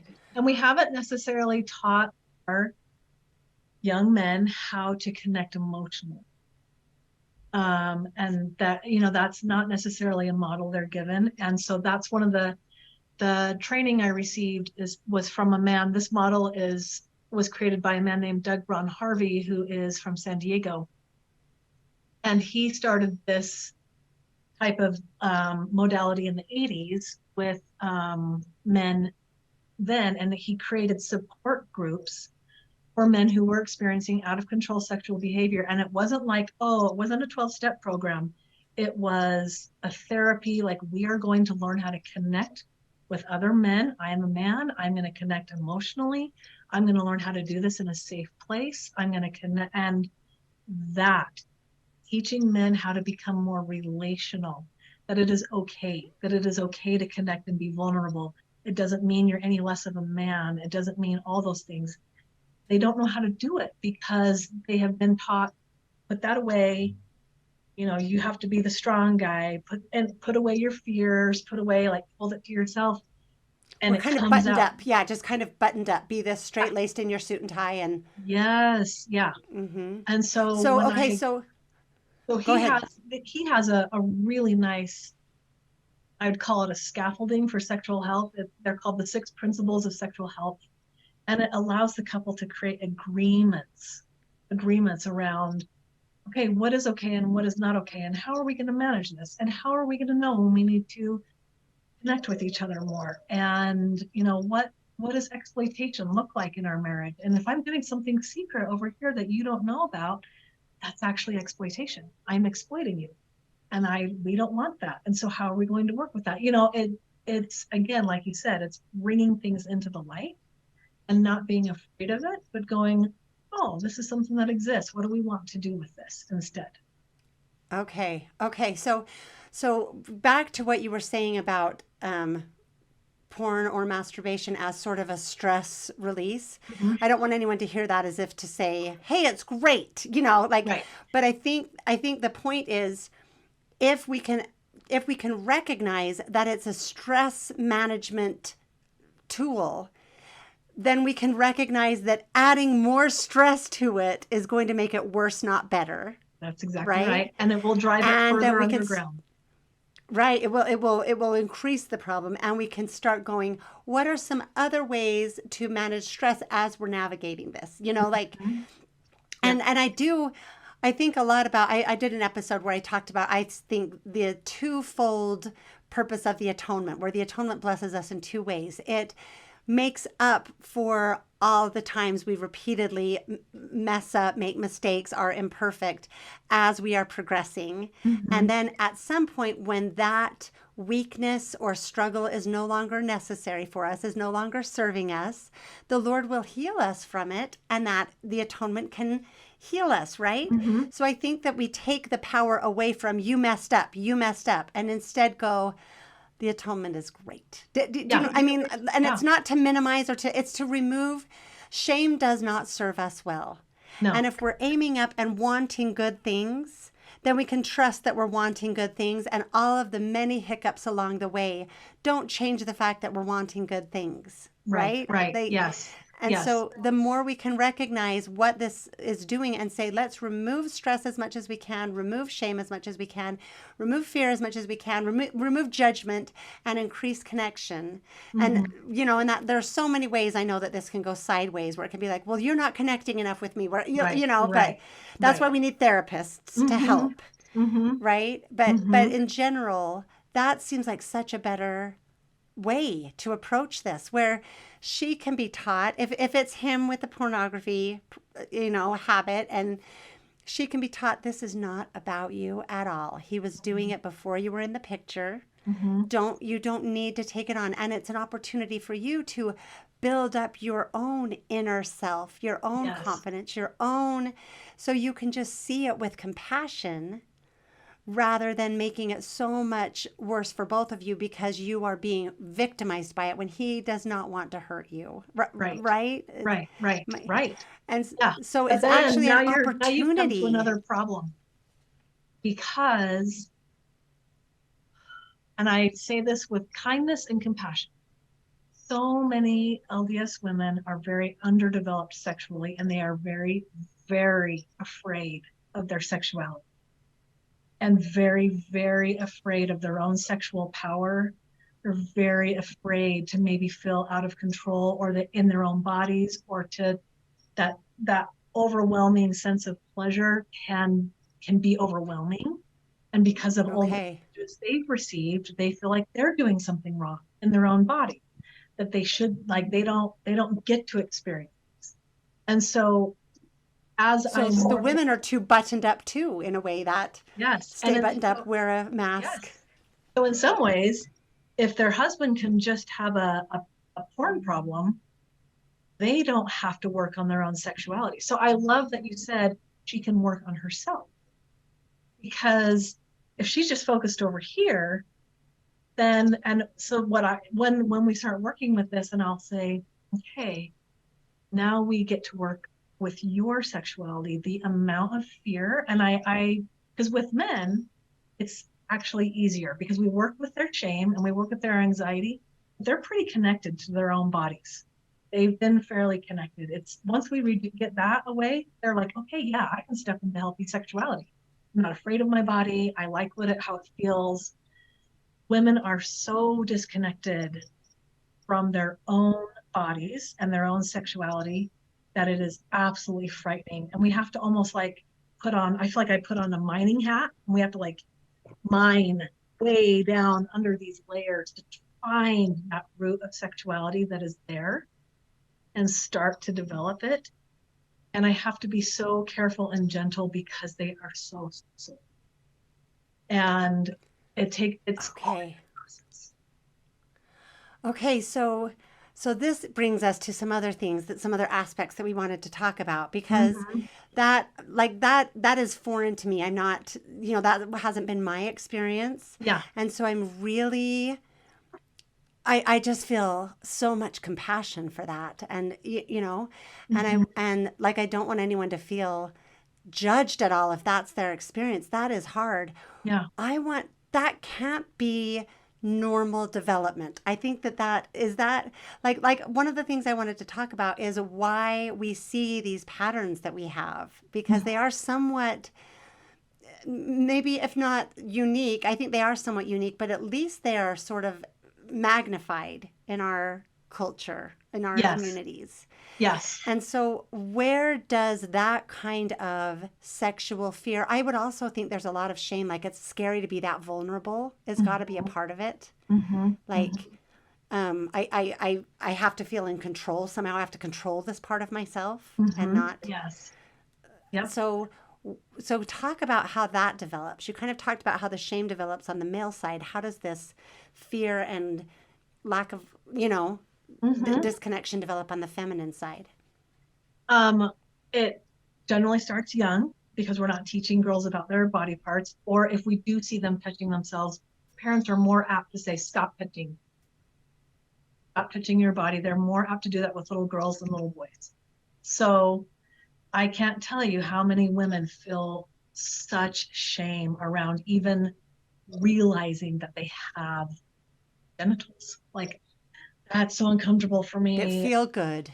Uh-huh. Yes. Okay. And then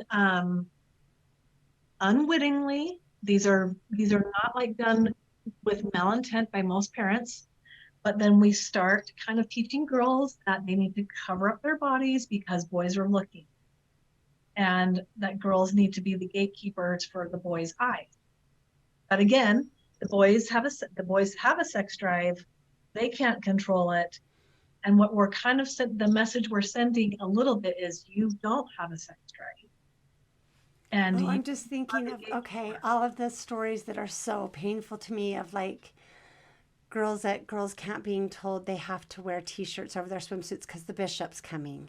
Yeah, Like that is right, so creepy and bad, in every, like teaching them that their bishop is going to sexualize them. right, I, right. I can't think of a better way to make them feel disconnected and dangerous and grossed out and Mm-hmm. like my bishop, who I hold in this respect, who I've never had a sexual thought about, and all of a sudden we introduce that, is Yes. so bad. Mm-hmm. Okay. Mm-hmm. So is that what you're talking about? Yep. That And so element? right then there's like Okay. this covering up and hiding away of the sexuality. It just doesn't, it stops developing. And so Okay. it's just And covered up it's, by layer, yeah. layer, layer. And then add in, because we do have high rates of sexual assault and sexual abuse in our church. So add that in, and you have a young woman who is That's kind probably a big thing to add in. I would assume of, that's a humongous thing to add in. it's a Yeah. humongous thing to add in. And so then, I mean, that can create more shame in a woman, in a young girl, because children, when they experience trauma, they have to turn it on themselves in order to survive it. Yeah. I must have done something bad. I was wearing the wrong thing.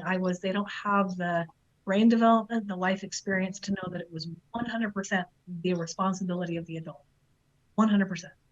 They don't have that. They turn it on themselves. And so now, again, it just adds to like, I'm really bad. And this like sexuality is really bad and really scary. And I can't even go there. And Oh, that is. don't prepare our young couples for actually getting into a marriage. Not only like, here's how you have healthy sexuality, but probably you're going to be with a partner who has some sort of sexual trauma. And here is how you're going to need to work with this because it's gonna show. Oh So my goodness. So and this might neither of them may not they might not know this is the case at all through their entire courtship and right, right, engagement. right. They don't recognize until they get married that all of a Mm-hmm. sudden, whoa, what is this thing we're dealing with? Yeah. And Yes. okay. And Yep. so that's part of the maybe take it slow on your honeymoon because you don't know what What is going might to show up? be there. Mm-hmm. Yeah, Yes. like be very patient and very careful Uh-huh. because this also could be a magnificent opportunity to heal so much and Yes. take all of that darkness and turn it into something beautiful, right? Mm-hmm. Mm-hmm. Okay. Yeah. So So, I go ahead. oh, I was just gonna to answer your other question, if you want to go here. I, yes. Is there sexual abuse in other religions? Yes. Is there porn use in other, excessive porn use in other religions? Yes. This is not just unique to LDS culture. However, we have higher rates than potentially other religions. And we have, how do I don't want to even say that. I feel like the secrecy and the fracturing that exists is the fracturing I feel like is sort of unique and there's a different type of fracturing because a unique thing that I love about our culture is that we all get to volunteer to have callings and take part. I love that.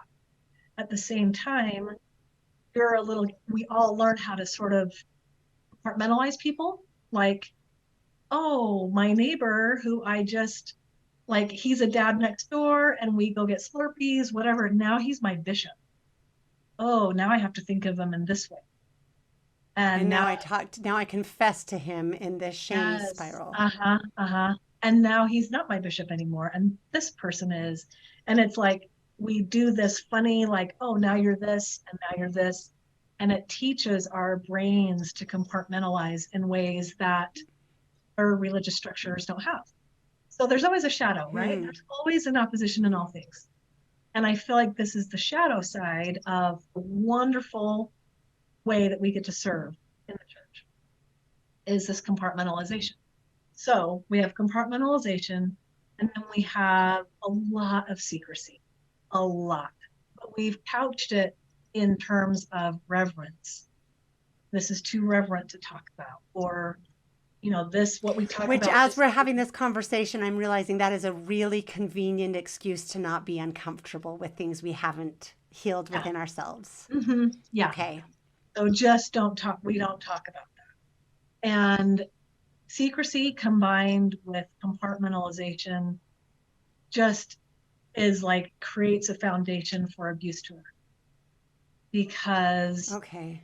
and I feel like you could go back generations to polygamy or to the early beginnings where especially once it was against the law it was all done in secret and it was all like oh no they're not really it's this is just so and so who lives down the road but we're not really married but we are but we're not.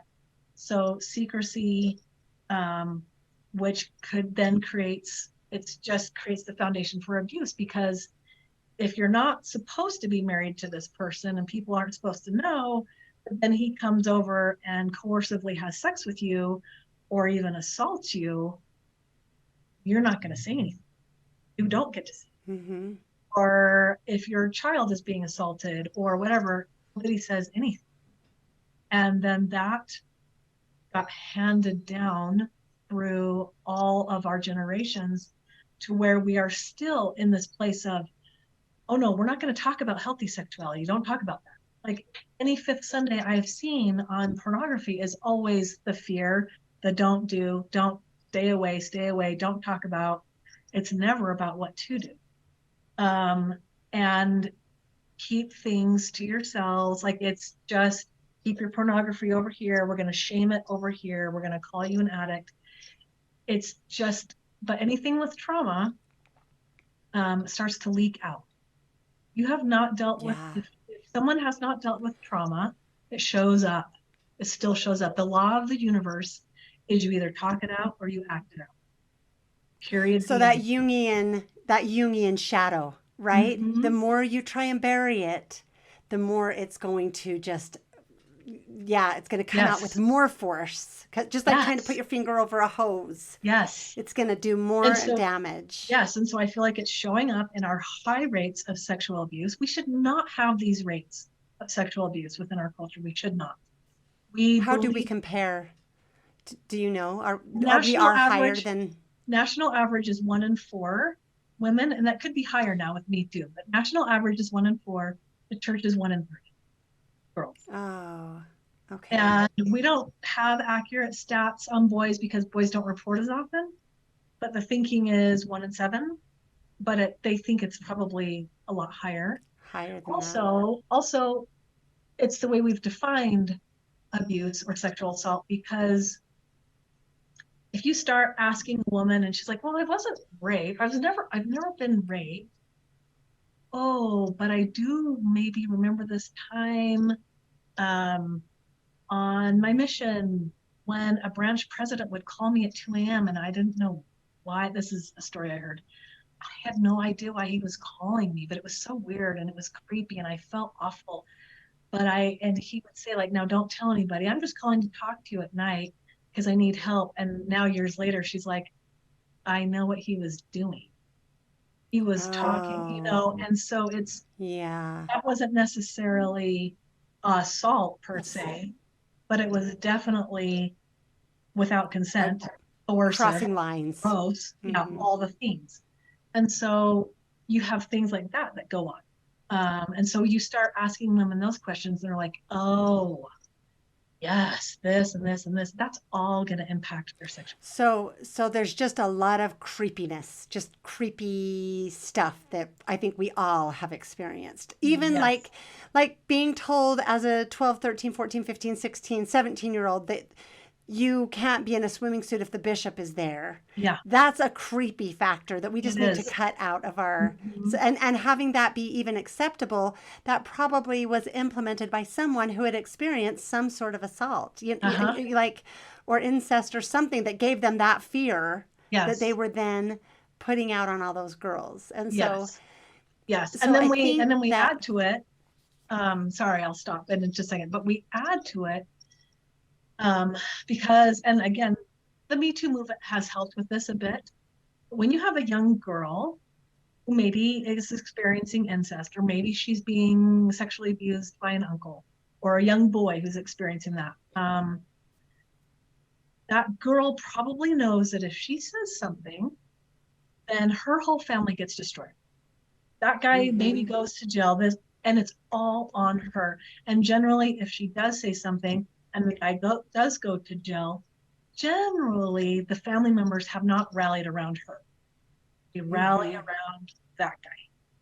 And Or so, at least there's a division. Yeah, like yes, uh-huh, and that shows up in our culture way too much, way too much. I have a yeah, lot of personal experiences with that. mm-hmm, And I do want to say, like, my experience, I have two sons who have been sexually assaulted. Not, I don't want to overstate, not raped, but absolute sexual assault. uh-huh, And much more profound than most, than anything I or any of my daughters have experienced, yeah, both by girls, both by women. yes, uh-huh, Um, so it is, this, we're just talking in terms, this can apply anywhere, but I want absolutely. to break this down a little bit because when I look at it, like I think people who don't and haven't experienced these things Mm-hmm. think that this is crazy. What are you talking about? Because it's not, if you haven't experienced it, you don't know. Right. right?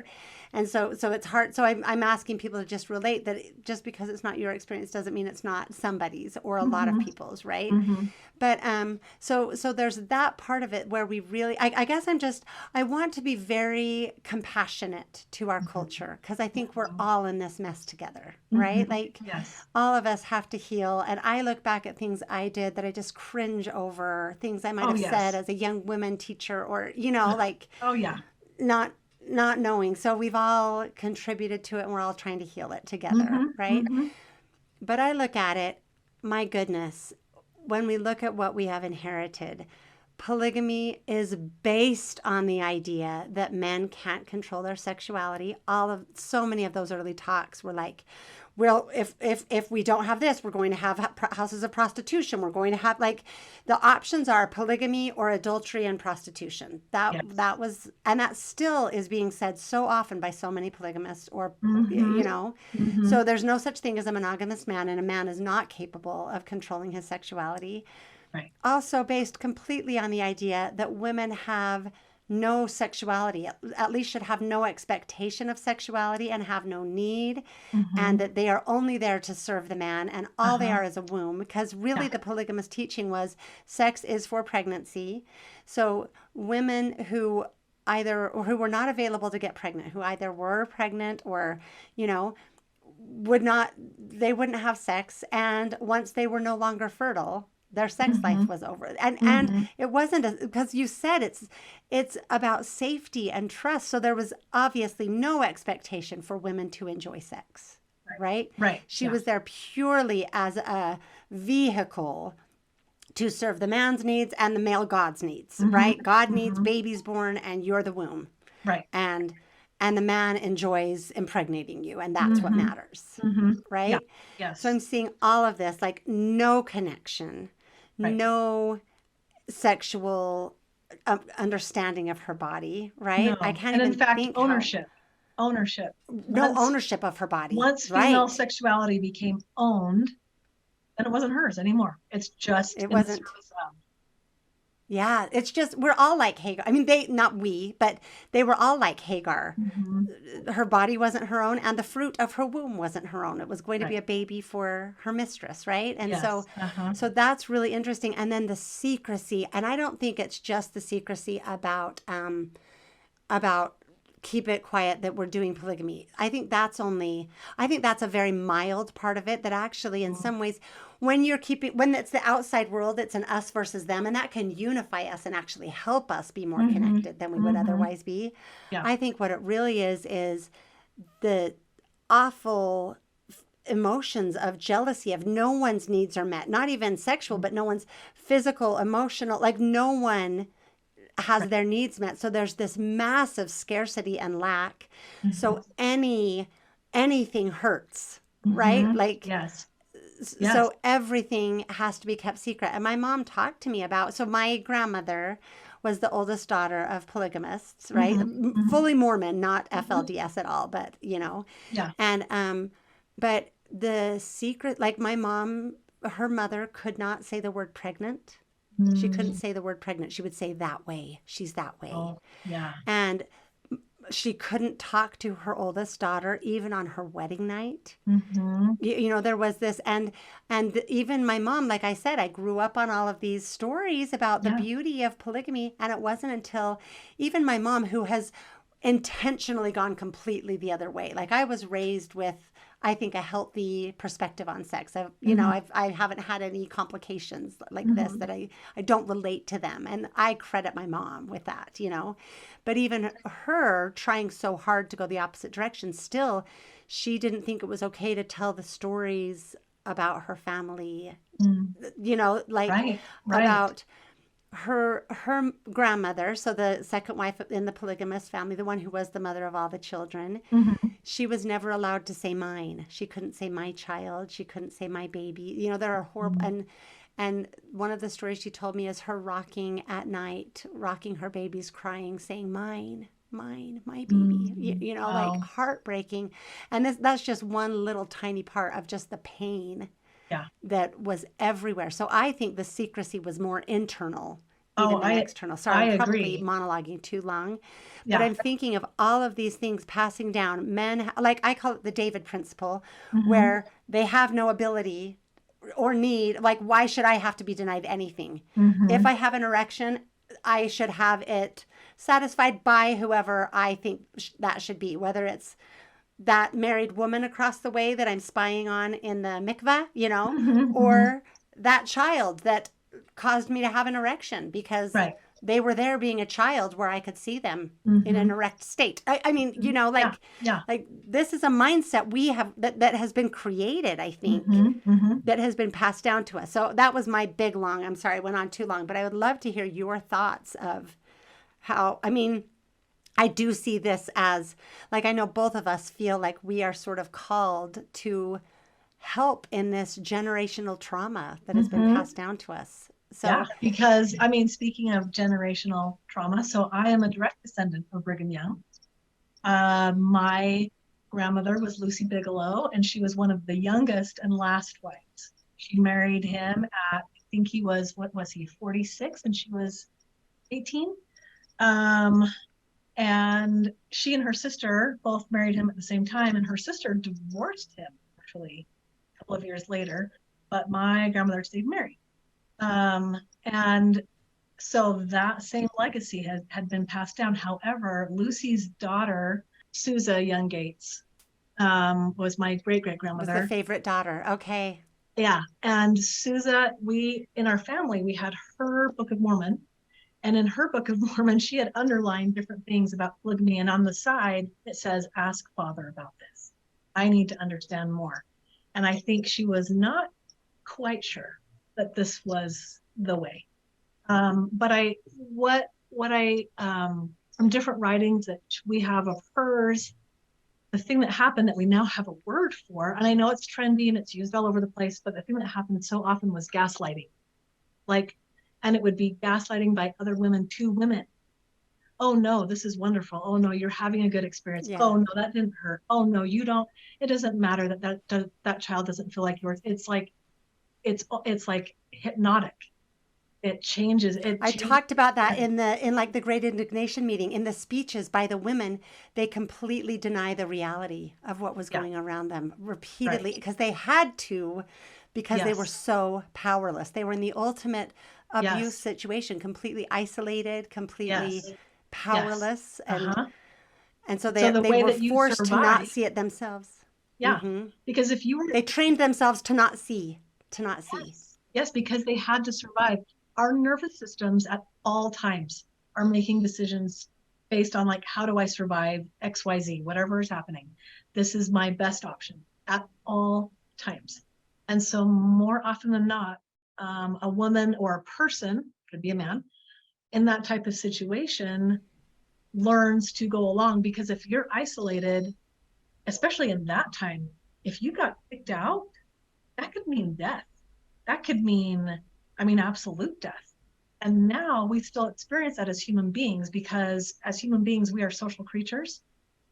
And if you feel like you are going to be kicked out of your village, it feels like death, because that is how human beings survive. And so human beings will deny parts of themselves in order to stay in the village. They will say, Do you know oh, what? you're right.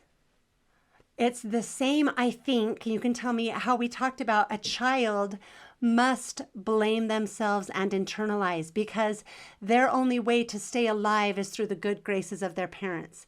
So they Yes, cannot view their parents as wrong or bad. right. Right? That's Mm-hmm. impossible. Like God designed it that way, Yeah, right? yeah. Like that's Mm-hmm. baked in. Yeah. And in a way, these people were all just as dependent as children, so Yes. there was no mechanism, there was no ability to say something with the institution is wrong, Is wrong. something with the leadership is wrong. It had to be, I'm wrong or you're wrong. No, you can't have been abused because that can't fit into, Yes. that thing can't have happened. Yes. And we still hear this from the LDS a lot, that children are like, girls are blamed if they are Mm-hmm. molested or, Mm-hmm. even in their Yeah, prairie dresses, like, because we don't have a way to think about it otherwise, just like a child doesn't that's have right. another way to think about abuse. Yes, that's exactly right. And that has been that feeling that that has been handed down and handed down, so that we victim blame still, or we say, don't talk about it. Keep whatever is happening over here in secret. We don't want to know, because the illusion that we're living in, it has to remain. We have to keep it going. And what's happening now, again, I have a love-hate with the internet. Love it, hate it.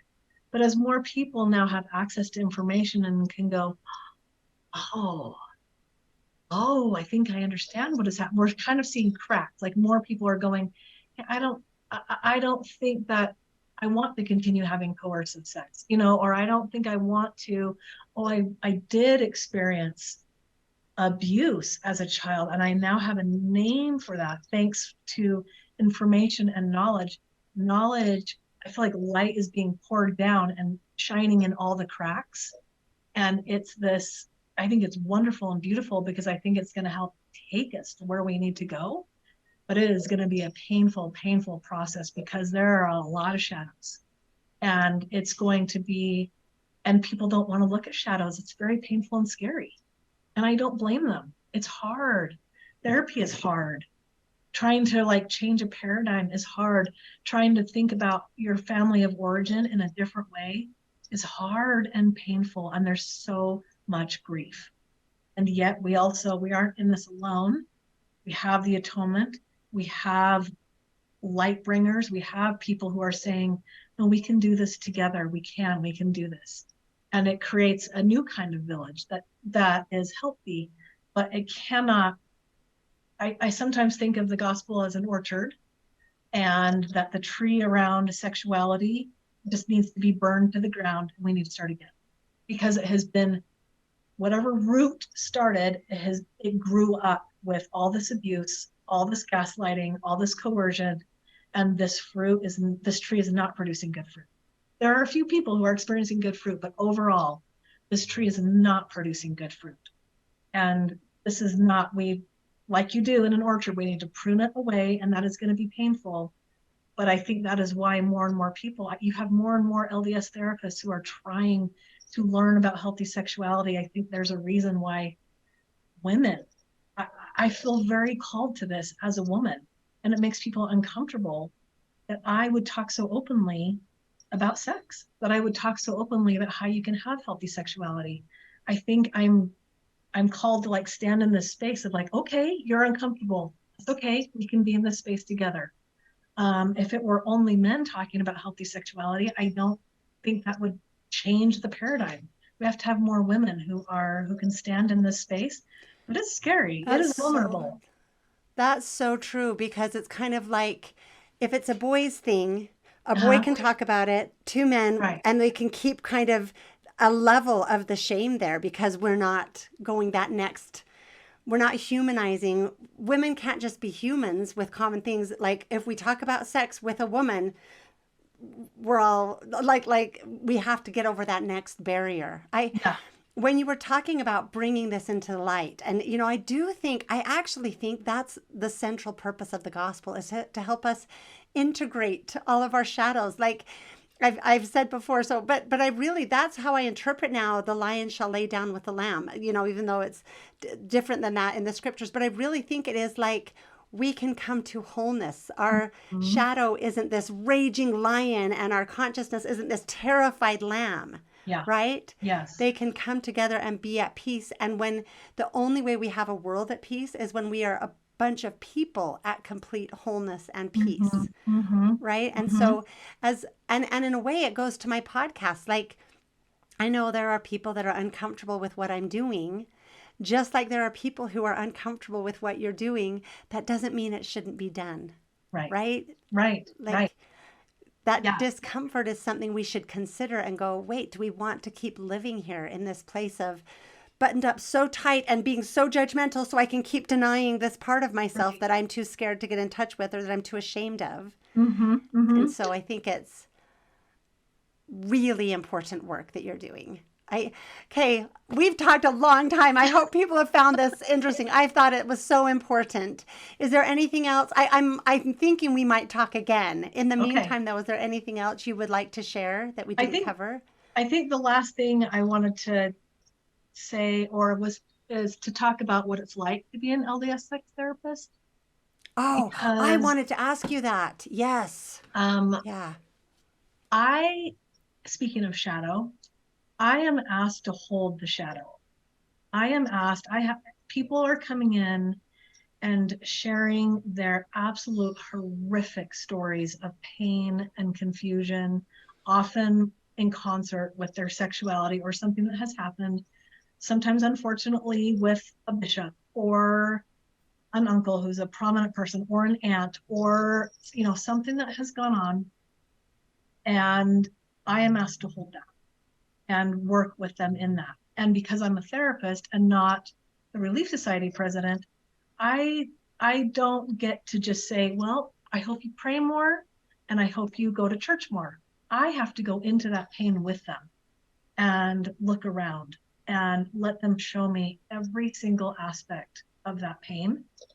And as a result, it is very, very difficult for me to engage fully with the culture because I don't get to just show up and be like, I am all happy with the rest of you, with the illusion that is being presented. I don't get to do that. And so sometimes I feel like people are thinking, like, well, what are you like? You're not that you're not as involved, but they're confused a little bit by maybe how I speak about our culture or our church. And it's not that I am trying to tear it down. It's not that I hate it. I actually love my Mormon culture and I love my Mormon heritage, as messy as it is. And I love the people. What it is I am holding such heavy things. And I sometimes wish, it's gonna make me cry. Sometimes I wish people on the board would say, gosh, thank you for holding what you were holding, because we don't have to. And we get to, and that's what I want to say. But oh, sorry, that made me cry. I utilize the atonement greatly in my practice as a therapist because I also recognize these are not my stories to hold. This is somebody's sacred experience. But it is I wish more people understood that as they watch LDS therapists and think, are you falling away from the church or are you doing this or doing that? As opposed to like, oh, how could we support you?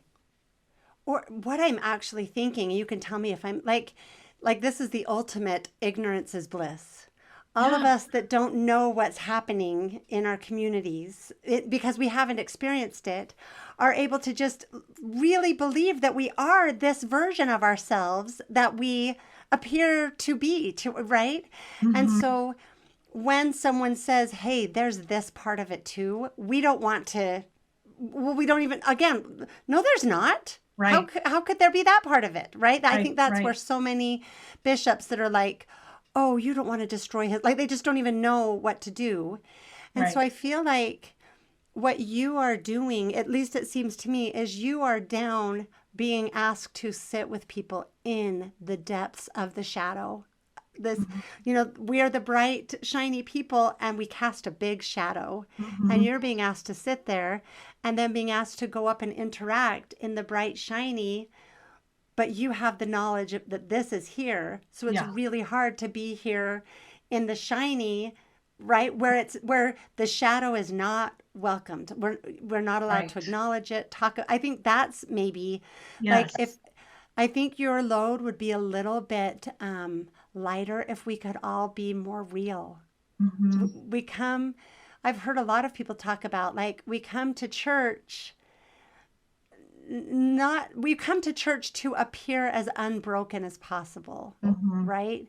Like on in our Sunday meetings, we don't really. It's like not all of us are comfortable sharing our realities, Right. what we're really experiencing, Mm-hmm. and I think because we have a deep sense that people aren't comfortable hearing our realities. So, Right. since we have this community where that's not fully integrated and not welcomed, you're asked to hold it. Mm-hmm. And I like that's what I'm hearing is I do think like it's reminding me of the big campaigns against Julie Hanks and how because I think she's exactly in the place you are. She's just a bit more vocal, you Right, know. right, But I right. think that's what you're speaking to. So I do want us to be more supportive of LDS therapists. But what I want even more is for us to make LDS therapists less necessary. Yeah. I mean, I think Yes. or at least make the burden you're asked to hold in secret Right. less necessary That's the because part, the that's secret part. yeah Again, because there it is. that's like tell me how you would feel unburdening your well I guess but like sharing your true experience in testimony meeting, right? Mm-hmm. Mm-hmm. Not I'm not even talking about clients or anything, but like even just speaking to the darkness that is there. Right. it's Yeah. it's not welcomed to No, it be is talked not. about, Mm-hmm. It is right? not welcomed. Mm-hmm. And so I feel like I often have to stand apart, which is lonely. I don't want that. Yeah. But it's a feeling of, again, not being kicked out of the village, but a little bit of like, oh, we don't, you make us uncomfortable because we know that you know what's really going unless you on. unless you Now just we're put on uncomfortable. like pretend to not be and not know, Right, not share your true insights, like you have to right. come and pretend like I guess for you to be fully integrated into the village you have to pretend, Yeah. right? And And that's I hard. can't do that because of my of these stories that I've heard of the people I work with who I love. I cannot in good conscience then go and pretend like that pain doesn't exist. I can't do that. And I don't So want to have how to can bring pain. I don't want to have to be like in people's faces and be like, here it is. That's not my role. mm-hmm. I don't need to tear anything down. I don't need to be angry. I don't need to do that. I guess I just wish that there was more understanding that there is shadow. Like it would be so nice if there could be this real acknowledgement, like you said, and if we could integrate and not be compartmentalized, not be fractured, but an understanding that shadow exists and it's okay. And Yeah. we will all be okay because we are all complex. And if we can learn to sit with our own complexities, our light and shadow, then we can sit with the complexities of others. And then we can all join hands actually and help each other along the way. But Yeah. so anyway, that's all. I had It's just a sometimes magical, I just lonely. want to like make an example. You know, like there was a magical Relief Society meeting one time where the teacher talked about being molested by her father, Mm. which I know this was several years ago, made me go, like, we're going to shatter. You know what I mean? Uh-huh, uh-huh. But I was so proud of her, isn't the right word, but so like, oh, go. Yeah, like that, you know. And then there were like 4 or 5 comments from women in the in the congregation. What's the word I'm looking for, in the class, you know, Mm-hmm. that were sharing that just they didn't get into any details, but like said that similar things had happened to them, and it was so amazing and so real, and talking about the power of the atonement in those ways.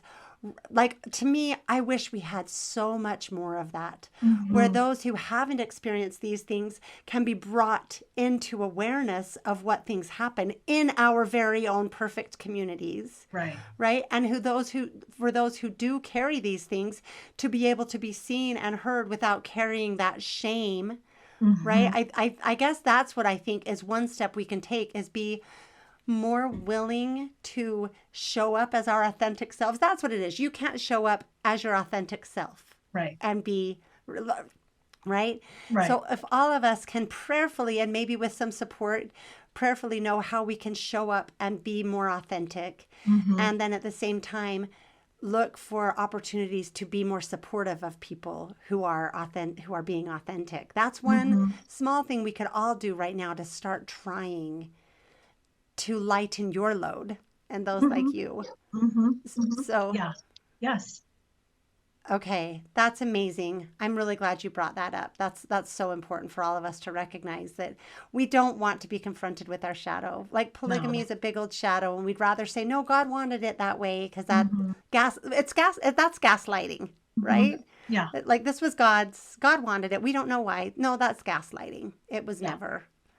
And so Alisha, how can people get a hold of you or get help from people, from you or people in your practice, people like you? So I work at, it's called the Healing Group, and it's in Midville. But we offer telehealth as well. I work with people all over the state of Utah. Thank goodness for Zoom. So But all across the country, I'm sure, or unfortunately, where your license is where you get to practice. So I'm okay. currently Okay. licensed in Utah and Alaska. So anybody from Utah and Alaska, I Okay. can work with you. Okay. Um, but if somebody wants to email me about a question who doesn't live in Utah, that's fine. I'm happy to then say, hey, here's a resource here in your state, or I can help direct them. So you would find me at the Healing Group, which is you can go online, or they can email me directly, Alisha at thehealinggroup.com.